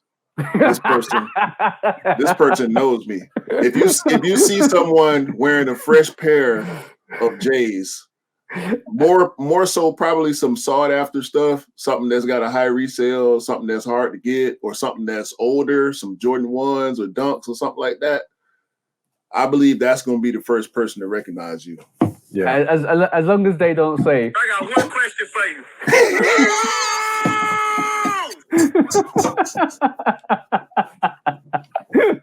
well, if you did your custom, we only got probably like 20, 30 minutes left. So if you did your customs, and especially the Denim 6 customs you have done, you got to show them today. Because if you wore those, somebody will say in a nice way, "Yo, what are those? I want those." All right. You guys want to see the 6 customs? Here we go. Go on, bro. Here we go. Because we got 2 things you're going to show us. You're going to show us your little eBay, little venture into that pothole, dive into that pothole, and then we're going to see some very, very beautiful, beautiful customs. Look at those. Yeah, Look and also those. laced through the side of the shoe, which I thought was pretty cool. And so That is crazy. It's an asymmetrical paint job. These are the denims. So these are the Jordan 6 denims. And then I bleached them first so you could still see. And I left if anybody knows us, like one of the things we like to do is we like to leave remnants of the original shoe. So in this case, I left the white, I left it looking like it's bleached jean on purpose. So, but and you got kind of like a off-white Dunk lacing system going on with those. Yeah. That's crazy. But I mean, it was available. I didn't have to poke holes or anything. And actually, the reason why I did it was because the laces were too long, but I wanted to use them. So then I just thought, what can I do with the laces to make them shorter? And that was one of the things I thought of. See, I feel if unfortunately R.I.P. to Virgil Abloh, and sad to see him go. But if he was going to design a Jordan, going to put his hands on a Jordan 6, I think what he would have done I keep cutting out. Hold on 2 seconds. So what he would have done would been to, you see those lace on the actual medial on the toe on the 6. He might have actually done what he did with the Dunks with those 6s, to actually invert, to put some kind of threading through that to make it actually what you've just basically done, is to thread it through those lower lace panels. So that's I think that could have been one of his inspirations. But the thing is, we don't know how Virgil did work, so that would have been kind of phenomenal to see. And you know what, it's sad that he's gone, because even though I'm not a person that will pick up off-whites. I haven't picked up any of the Jordan off-whites. My girlfriend has obviously got the off-white 4s because she wants it, but for me personally, I've not got an off-white in my collection. It doesn't mean I don't respect. It doesn't mean I'm not respectful for what he's actually put together, or how he design aspects, because it's still like a work of art in theory, to distress it, to come back and put different aspects to it, and it's still his idea and take on that design and that aspect of that sneaker. Not to my taste, but a lot of people love it and a lot of people want it. But it's very nice to see, and it would have been good to see him do maybe a 3 or a 6 or a 7 or a 8. Yeah. Or a 14, I or kind a of 12. feel like we're still going to see them, because I feel like he probably had approval over it, but I don't think that he was doing the designs. So yeah, he definitely has a team. It's a team effort. But I heard something really interesting the other day, probably Saturday, that the Louis Vuitton off-white Nike Air Force One is the last off-white they're ever going to release. I think you might get a statement from Nike confirming that. I don't think we're going to get the bread 4s. I don't think we're going to get the the military blue off-white 4s. I don't think we're going to get anything else. I truly believe they are going to retire the off-white brand after this Louis Vuitton release. If Louis Vuitton do what Louis Vuitton's going to do with Virgil Abloh separately, that's a different matter. But I don't think we're going to see a lot of Nikes come out. With the off-white. You never know. I mean, at the end of the day, people are not doing this for love; they're doing it for capitalism. So yeah, exactly. You know what I mean? But for the time, whoever now is running off-white, because it's an actual label, it's a brand. You know, it's not going to go away. Yeah. Yep. If they want to do a Nike collaboration, then they're going to do a Nike collaboration. So, but the problem now becomes it's no longer anything going forwards. If it wasn't in his original plan, is not a Virgil inspired Off-White. It kind of goes away from the Off-White brand to somebody else's ideas and aspirations and designs rather than Virgil's, because it was always Virgil's kind of thought process for him to do the 2, for him to do the 4, for him to do the ones. That was his inspiration. That was his brainchild. So that it's from there to now. Okay, cool. They can replicate those features on the same silhouettes. But if you didn't touch the 6, and it's still called Off-White 6, but it's nothing to do with Virgil. It's to do with whoever's taken that mantle on from Virgil. So you can't really call it a Virgil-inspired Off-White. It is still part of the Off-White brand, but will it have the same impact knowing that Virgil's not done it? At the end of the day, to me, it's about I like stories. Don't get me wrong, but if I like an Off-White, I'll buy it. If I don't like it, I won't buy it. I mean, who's the designer between Alma and Manier? Who's that guy? Like, what's his name? James Whitner? Yeah. Or is it James Whitner? That's what I'm saying. Do you like, but I'm telling you, like, you may know that, Q, and maybe you know that too, TJ. I didn't know that, but I would 100% buy an Alma Manier 3 because I think they're dope. So, I mean, at the end of the day, like, I get the whole Virgil thing, and of course, Virgil rest in peace, James Whitner. But like, if you like a shoe, buy a shoe. If you don't. I mean, people are still like fucking going crazy over the Travis Scotts, and he's an asshole.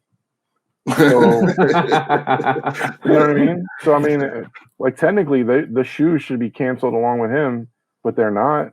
Nah, the controversy. I think the controversy adds to the hype. Maybe. And going, like, let's kind of be really, really honest here.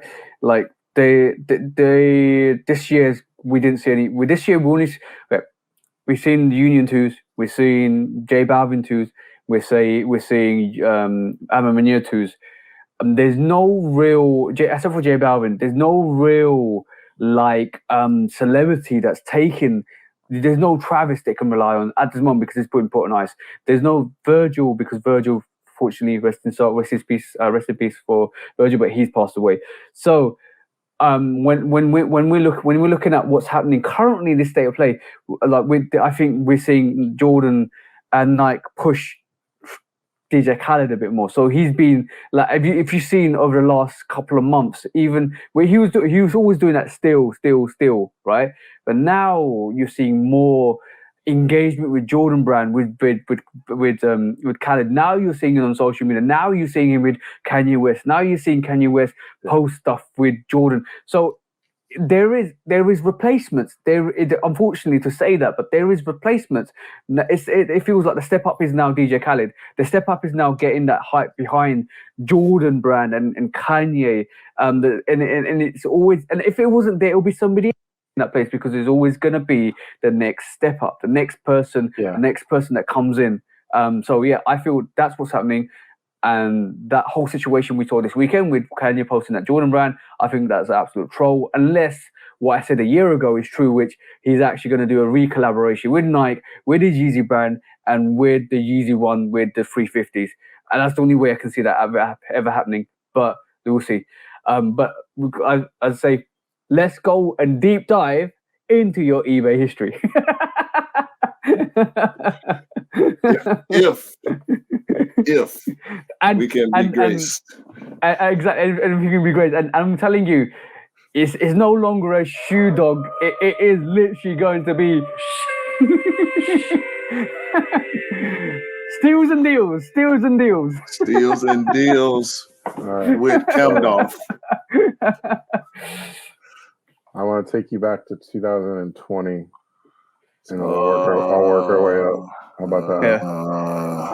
2020. At the end of the history, at the end of your history, I'm going to give you 3 questions. One of them is going to be, what is the best ever deal you got? What's the best sneaker cop you got? And what is the worst deal you actually walked away from? So 3 questions for you, Cam. Okay, think about it. 3 questions again. So what's the kind of best flip, like in terms of you got this much and you flip for this much, but the cheapest and the best flip. That's number one. Number two, I actually already told it. It was the $50.99 Jordan 5 Metallics. Okay, so you got two questions. 500, 1,000% profit. 1,000% profit. Sheesh. So the next question would have to be after you think about these two questions is after we go through deep dive through a little bit of your eBay history is to work out what your best cop is in terms of VNDS, in terms of what you sit there out of all the time you've been doing this is I can't believe I got this pair. And wow, I didn't believe the price point. And then number two is what's the worst one? Like literally, oh shit. Like oh shit. It's a oh shit moment, like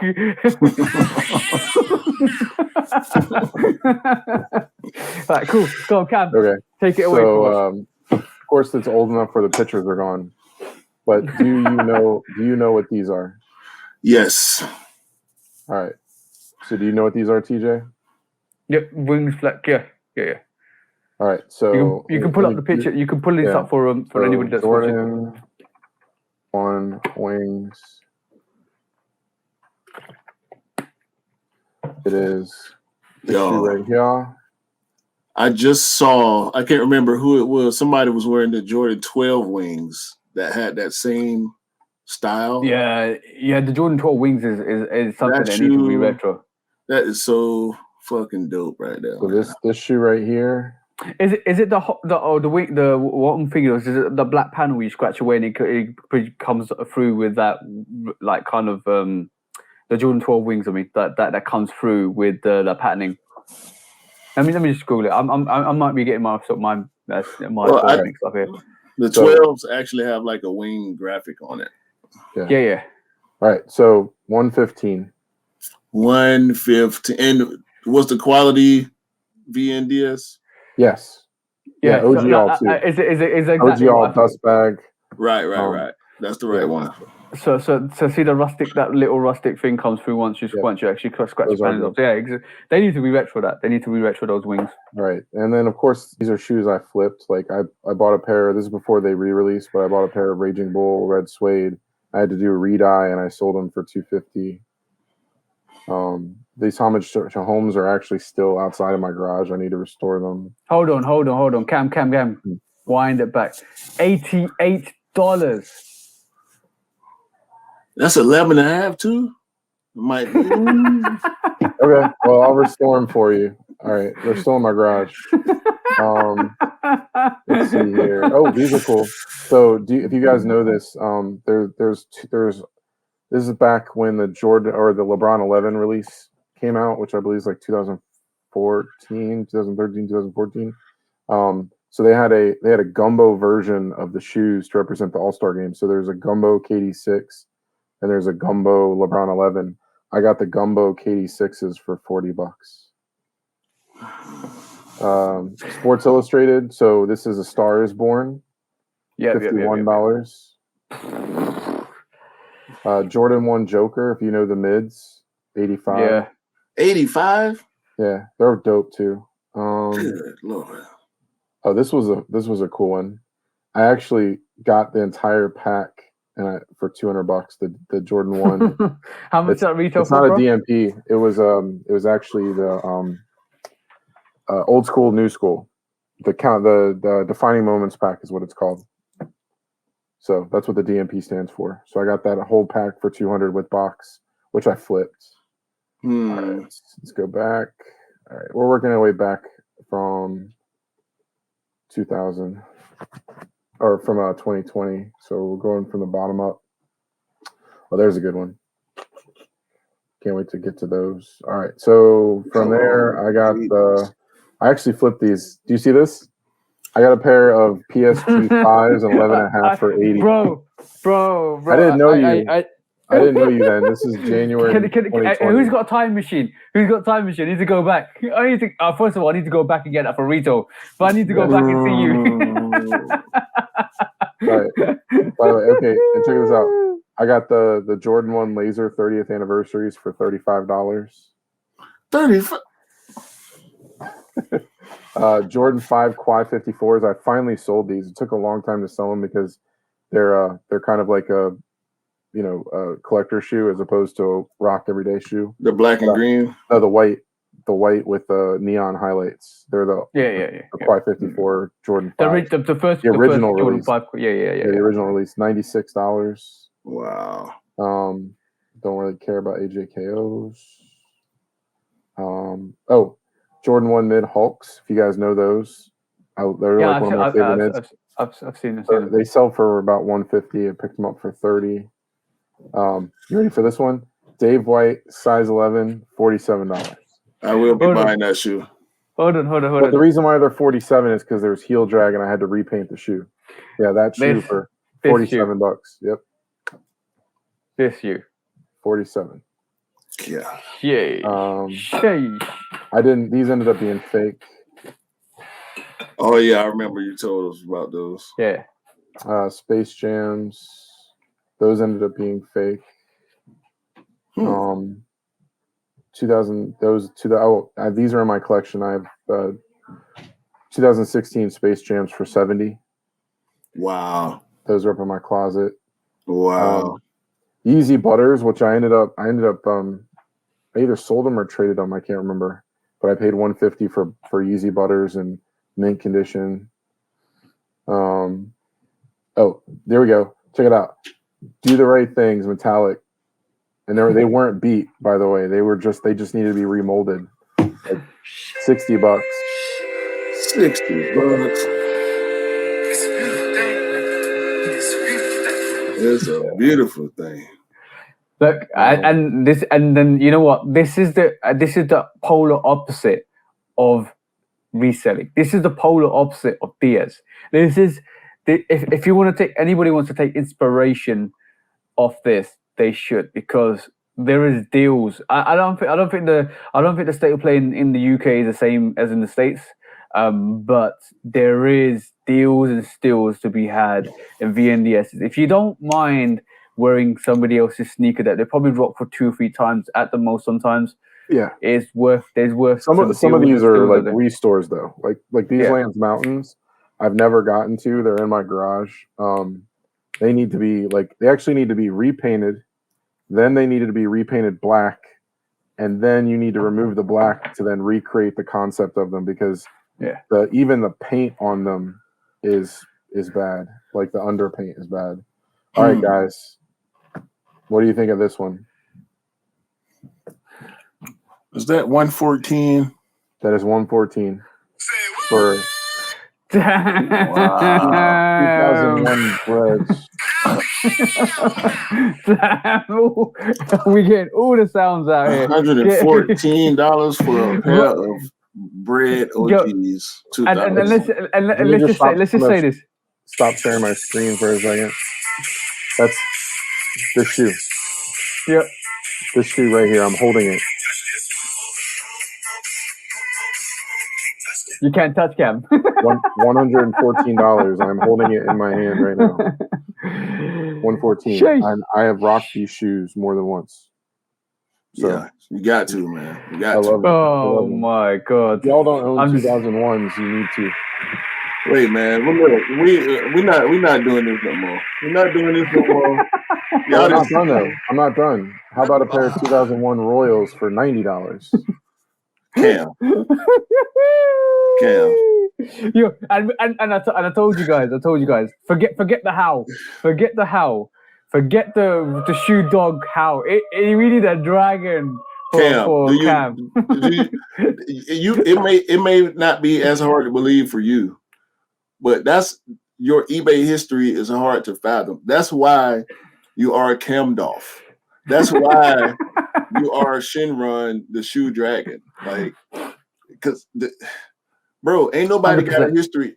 Anybody that has a history like that probably doesn't do what you do with the shoes. But the fact that your collection is so stupid based on the way you cop and the steals that you find and the filters that you have and everything that makes up your eBay history.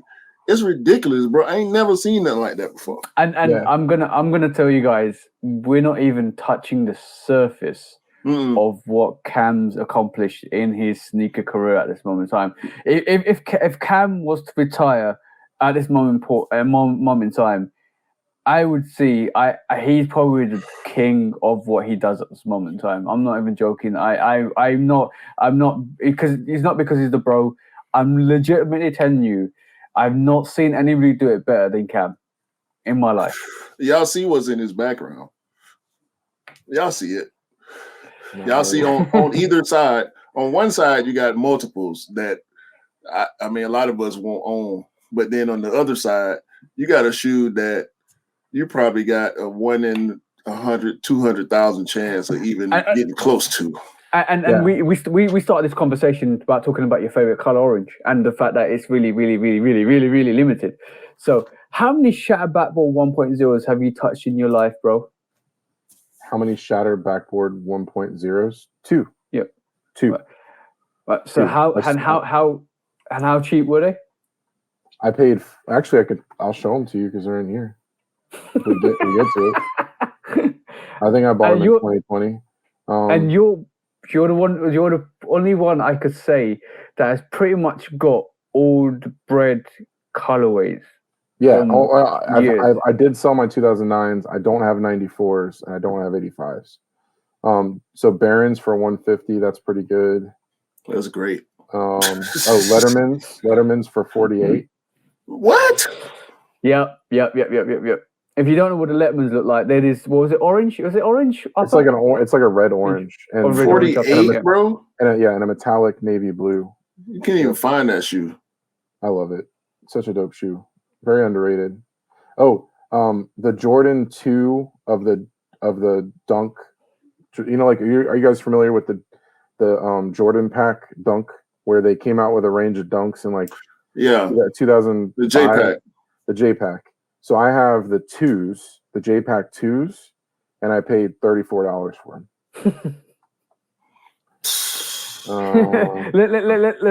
Let's wind this back. Kentucky. All right. Kentucky. All right, here we go. We're gonna get into some crazy stuff here. I got these. Actually, that's this shoe, TJ. This is the mistake shoe. The $38. That's what this is. Well, go on. You need to tell us a story about that quickly before. All right, so white flips. If you see them, they're like perfect, right? So I bought these for $38. The midsoles were all cracked. The paint was bad. The heel tab was yellow. The black was gone. The silver was gone. So what I did was I bought these shoes and I repainted them and they were perfect. They look just like this.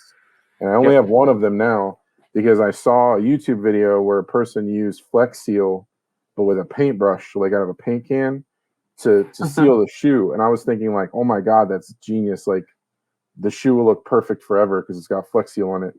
So I went into my garage and I had clear Flex Seal, but I had it in a spray paint can. And I went to go spray the other shoe. And so yeah, don't do that because you can't control how the spray comes out of the can. And it caked up on the shoe, like in the back, and it caked up on the shoe, and it was sticky. I'd never used Flex Seal before, and it was super sticky. So then I went and I took a cloth and I was rubbing off the Flex Seal, and it took all the paint with it, and it didn't come off completely. So now I have one Jordan 3 flip in mint condition, perfect condition. And the other one, and I display it right here on my desk. But the other one ended up in a trash can. You should have seriously kept that for a showpiece because that's a great story, bro. And you know what? The essence of ever doing anything in life is making a mistake and learning from it. And that is the prime example of making a mistake and learning from it and not to do it again. Yeah, no doubt. So going back to it, the red elephant print Jordan 1s. They have a white, a black, and a red. $40. That's These are not the ones you saw. The ones that you saw were already bleached when I got them, and I bleached them a little bit more. But these I bought brand new dead stock. So I have a pair of. It's the one I show you where I have one bleached and one still. Yeah. So that's the 119. Of course, I got some random stuff like I bought Legos for my kids. Ready? Blue Lagoon Gatorade Jordan 1s, $68. This is a kick. This was killer, dude. Ready? Jordan 1 2013 Breads, $162. Damn. Can you believe that? Damn. Oh, this one was awesome too. Look at this. This never went through. This was the sale got canceled. Here's my 2009 Shadows, 99.97. Which, by the way, I cleaned and they look amazing. Here's my NYC to Paris, 110. And damn. Leroy Smith's 85 BNDS. And one of the most important things that Cam normally says or normally says is why buy sneakers for resale or resale when you can go back in history in the archives and get a sneaker that is awesome for you in the crates. Yeah, and I use that on my Instagram where I put it to a vote, and of course the vote went towards the Crimsons. But I was like, why? Like, what shoe do you prefer? Do you prefer the 11 Lab 4 Jordan 4, or do you prefer the Red Thunder or the Crimsons? Give me the Lab any day. Yeah, and I showed that on StockX right now, the price of the 11 Lab 4 is like $5 more than the price of the Crimsons. So if you're gonna pay resale, why not buy like an actual cool, amazing sneaker? Yep. Then buy the one that and like for someone like you, if you're gonna pay resale and then you're not gonna wear them, so you're not cloned and you're not looking like everybody else, then if you're gonna pay resale, you should be buying a sneaker from a year ago or 2 years ago instead. Yep. 100%. Trying to get people to feel that way. So I have to restore these, but they are 100% the NDS. But of course, the sole, like if I wore them today, they would just crack. But you can't see any cracking. So I have burgundies. I have Jordan 5 burgundies I got for 102. OG all. Hyper Crimsons. 117. We were just talking about that shoe. Yep. Another pair of Hyper Crimsons like 4 days later for 90. $90 for a Hyper Crimson right now is crazy. Your history is making me and Q just say. All right. Cool. All right. Cam, I think that's enough deep diving for this time being, because we are going to go and answer those two questions because you might come across them in a bit. What is the one of the most like amazing, like unbelievable VNDS cops you've ever done? You might want to show us all three. Okay, so VNDS cop that I've ever done. I mean, I to me, it's the one that I show all the time, and I'll unshare my screen. Tell us a bit about that sneaker, bro. So people do not know, this is the Jordan 5 Bin 23. There was only 2,133 pairs of this sneaker in existence.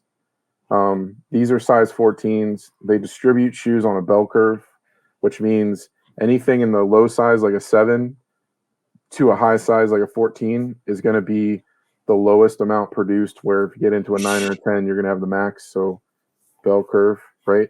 There might be 50 of that shoe. Yeah, there might be like 50 total of this shoe. It was an eBay auction. It started at $5.99. I've never spent $5.99 on a shoe in my life, and I just followed it. Like one of my techniques is you don't ever bid. You just follow. Yeah. And then 15 minutes before the auction ended, it was still at $5.99. So I bid on it because I couldn't not bid on it, and I got it for $5.99 because nobody else bid, and the guy shipped them to me. So And how much is the price at the moment, bro? Okay, so currently the price on StockX for this shoe, there's one on StockX and it's $5,000. $5,000 shoe. Yeah. Damn. Let's see. $5,000 shoe for $600. So I'm gonna say this. Right? So, bro, if you, and I know you'll never get rid of this, but if you was to go and put that for $2,000 to $3,000 on eBay, knowing that it's VNDS, is that VNDS, right? Oh yeah, it's to be honest, it could be DS, but I can't say it's VNDS or DS because I don't know. But there's no sign of wear on the shoe right now. So if you was to put that for $3,000, you just basically got £2,400 profit on a sneaker that you bought for £600. Like, and you're never gonna get rid of that because bro, that sneaker is probably one of the hardest sneakers to cop. That is like a unicorn, bro. That is like a unicorn sneaker, hard to get, and like that hunt paid off. That hunt definitely paid off. The legit that grill. hunt definitely paid off, bro. A legit grill right there. It really is a legit grill. And the thing about it, I was actually talking to my wife about this the other night, and here it is. This is currently StockX size 14. You can see it. Even the last sale was 1,400. You can't actually price this shoe. You literally should not be able to price this shoe. So like, if I said what is a cool gray 11 worth, you can go to StockX and you could actually see a history of all the sales associated with a shoe, right? And you would say, okay, cool. There's 400 sales and it's averaging between. When did that come out? When did it been? This shoe's a 2011. Okay, cool. Yeah, I'm pretty sure it's a 2011. So it's 11 years old. You need to get some wear into that, just in case that sole blows out. I know. Well, if it does blow out, what do we do, TJ? Sole swap it. That's right, because we know how to do that stuff. All right. So, anyways, the reason why I'm mentioning it is, so if I go to like any type of shoe, like let's go to an Alma Maniere like right now. So we'll do now. Notice the history on this because this is important. There's two sales, and both of them were in 2017. There hasn't been any sale since 2017, and there's only one shoe available. Like, so if you actually go on your phone, it'll say like one shoe available in the app. Okay, so now I go to like an Alma Maniere, and I pull up the 3, right? And I'll go to I'll go to size 14, which is the 15 and a half, right? And I'll look at all the sales. And a lot of sales. You got history. So the idea is like this shoe has the capability of being priced, of being valuated, right? You can average it. Right. You can average it. You can say, like, if I just look at January, the January valuation for the shoe is probably about 600 because they got some in the 700 range, some in the 500 range. So 650 would probably be the valuation. And that's just because it sold that many times in January. But if you look, last 3 months, whatever, so I can price the shoe. You can't price the BEN 23. It is worth whatever somebody is willing to pay for it. That's it. Exactly. The only equivalent you're ever going to get to that is if in 11 years' time there's only one of those Alma Maniere 3s left, and it's not been sold over the last 3 years, then you can't put a price to it. And it can't because they produce too many. That's the whole point. So like the Alma Maniere is still a sought after. It is considered a rare shoe because it was released from a boutique location, right? So I don't know how many of this shoe exists, but clearly there's enough of them that exist to see that sale history, right? There's 2,133 BEN 23s, period. There's less if you go to the Jordan 8. There's like 1,700 of those or something. So that you can't. The only way that you could value it is if you went out to people and said, like, what are you willing to pay for this? And you did that to enough sneaker stores, like 100, where everybody offered this amount. So this is what people are worth. Otherwise, if I find someone that wants these shoes and is willing to pay for them, they may pay $5,000. They may pay $4,000. So, or they may not pay more than 600, and I got them for what they're worth. Who knows? Yeah.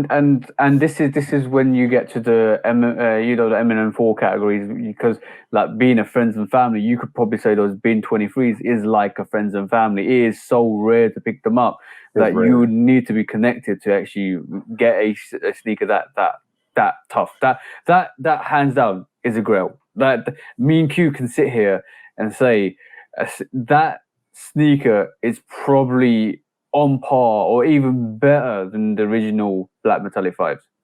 I'm going to put it. Yeah, as far as 5s go, that would be like, I know there's the trophy rooms, there's the premium and all that, but nah, bro, that is, and I love, y'all know I will go on and on about the Black Metallic 5. It's my favorite sneaker. That shoe is the only shoe that trumps the Black Metallic 5 for me. And it's appropriate because it's based on the Black 5. It has the white laces. Exactly. And it's the only shoe that you could probably soul swap with the Black Metallic 5. The Black Metallic as it is. It is literally a black. It is the Black Metallic 5 sole. Right. It has the red Jumpman. There are other 5s. You can do the fire red, that has the red Jumpman. But as is, you could take a Black Metallic and soul swap that one if you needed to. And that the leather on that shoe is going to be good for a long time. If you read about the shoe, it is literally Italian leather.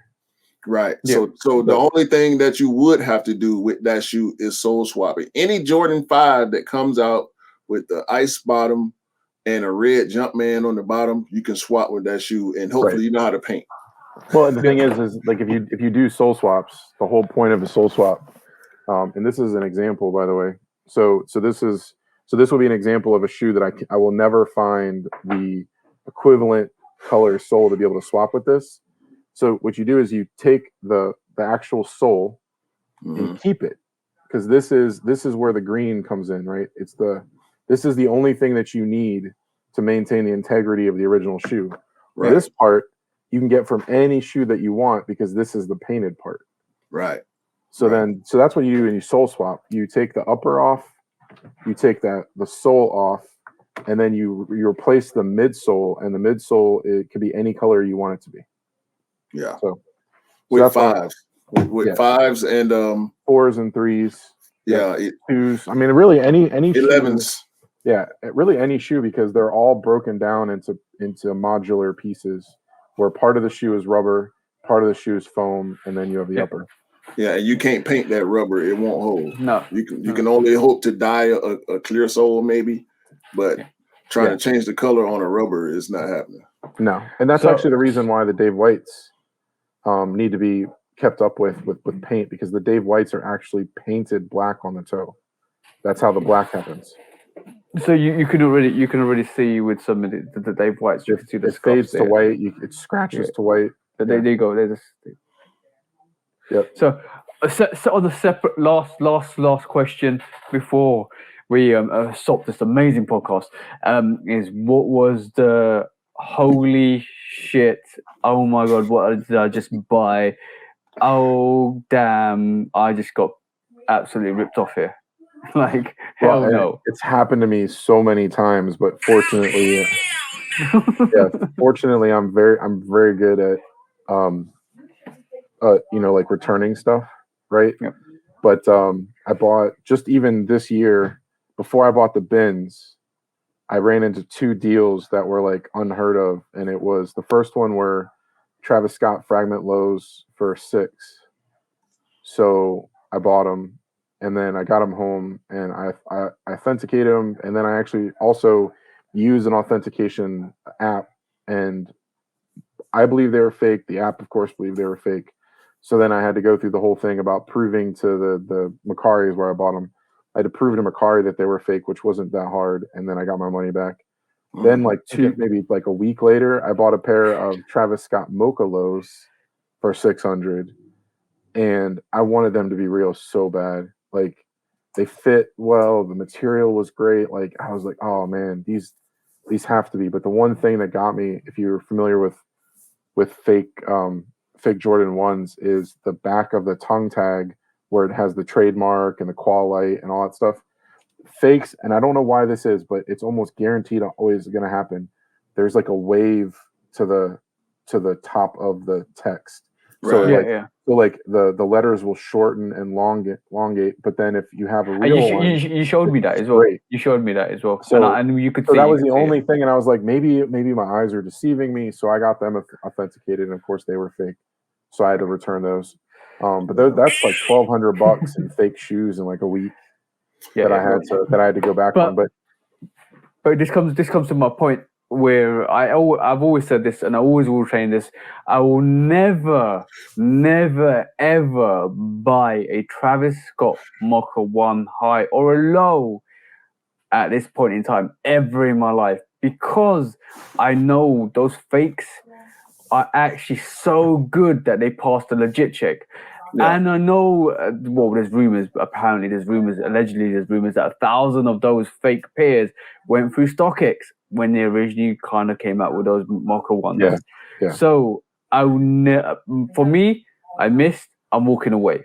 I missed out and I'm walking away, because I'm not going to buy a pair of sneakers. And this is when you come into like picking up DS sneakers, I would always make sure it's either on the release date or either a couple of days between the release date or the restocks to actually check them. But if you do have to pay that resale, do your due diligence. Make sure you check it. Get the black light in. Make sure you check it. And even if you need to use one of the check apps to actually do it, just do it. Just peace of mind. Make sure it's legit. Make sure you're getting a pair. But there's also been cases where some people grab real pairs, swap them out at home for fake pairs, sent them back, and actually got the fake prices because it's really cheap. So you don't want to be sucker punched into that.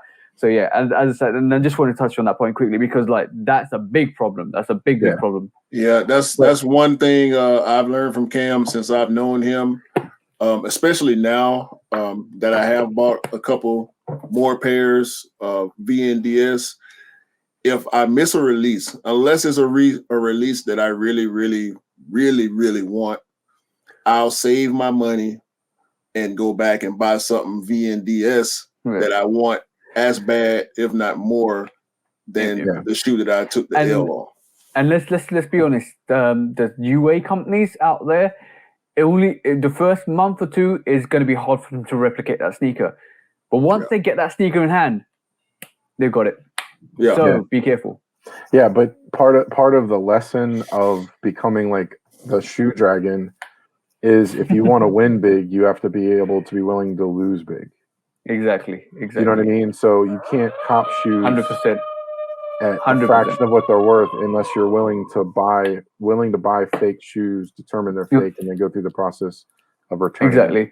Exactly. And that's one of the important things is when we say you are the historian, you are the Gandalf, you are the power and knowledge of VNDSs as we know it at this moment in time.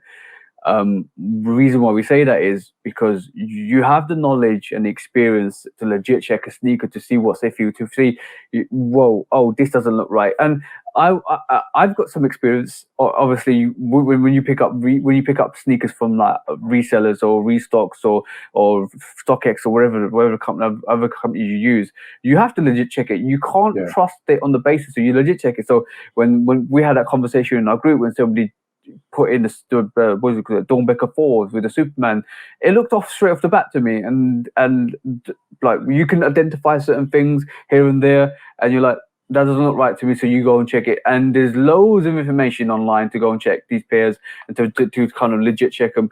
So yeah, you have to get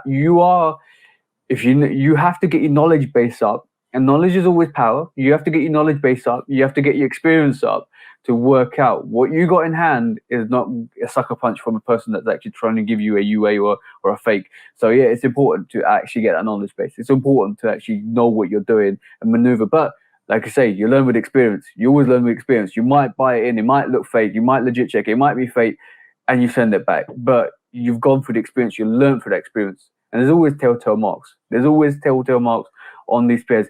But unfortunately, currently, with all the quality issues we're going through, some even legit pairs look fake. So let's we're gonna save that. We're gonna save that for another show. Cam, it has been great to have you on the Shoe Dog podcast. This will hopefully not be your last time on the podcast. Yeah, so much information, wealth of knowledge that you have, and you definitely are an inspiration to, I know, myself and TJ, as well as some of the other bros from the group. The fact that you have acquired the type of collection that you have, the way you have, it's unheard of, man. And I appreciate you. I know TJ appreciates you a lot. We have both received W's from you, and you Cam actually just put something in my DM last night that I'm still debating over. It's funny. I did it to TJ too, by the way. Yeah. Black metallic pipes. You bro. Every time I see an email from a message from Cam, it's like, there you go. Here you go. Yeah, man. Look, we're running towards them BNDSs, man. 2022. I know I am. Yeah, I'm running towards them. I think this is just an introduction into Cam, and he'll be on way more. Like, we will break down subjects. And this live's been about 2 hours and 15 minutes. It was supposed to be an hour and a half, but the wealth of knowledge and experience and the fun that we have just talking it feels like a normal conversation over the phone, and it's supposed to be like that. But I'm pretty sure, Cam, you'll be back talking to us about different. I would love to, man. And I would love to. And we haven't even touched customs. We have not touched customs. No, that's when you come back, we have to do a deep dive into the customs as well with TJ, because I know y'all both do great work. So I can't wait. I can't wait to get into that too. All right, Q. Do you want to wind us down, and we'll say bye? As my partner TJ would say, hope y'all have a great day, a great week, a great month, a great year, and hopefully all y'all can cop the VNDSs that you like, because you deserve the VNDSs that you want. You know, exactly that. Exactly that. Peace. Peace out, guys.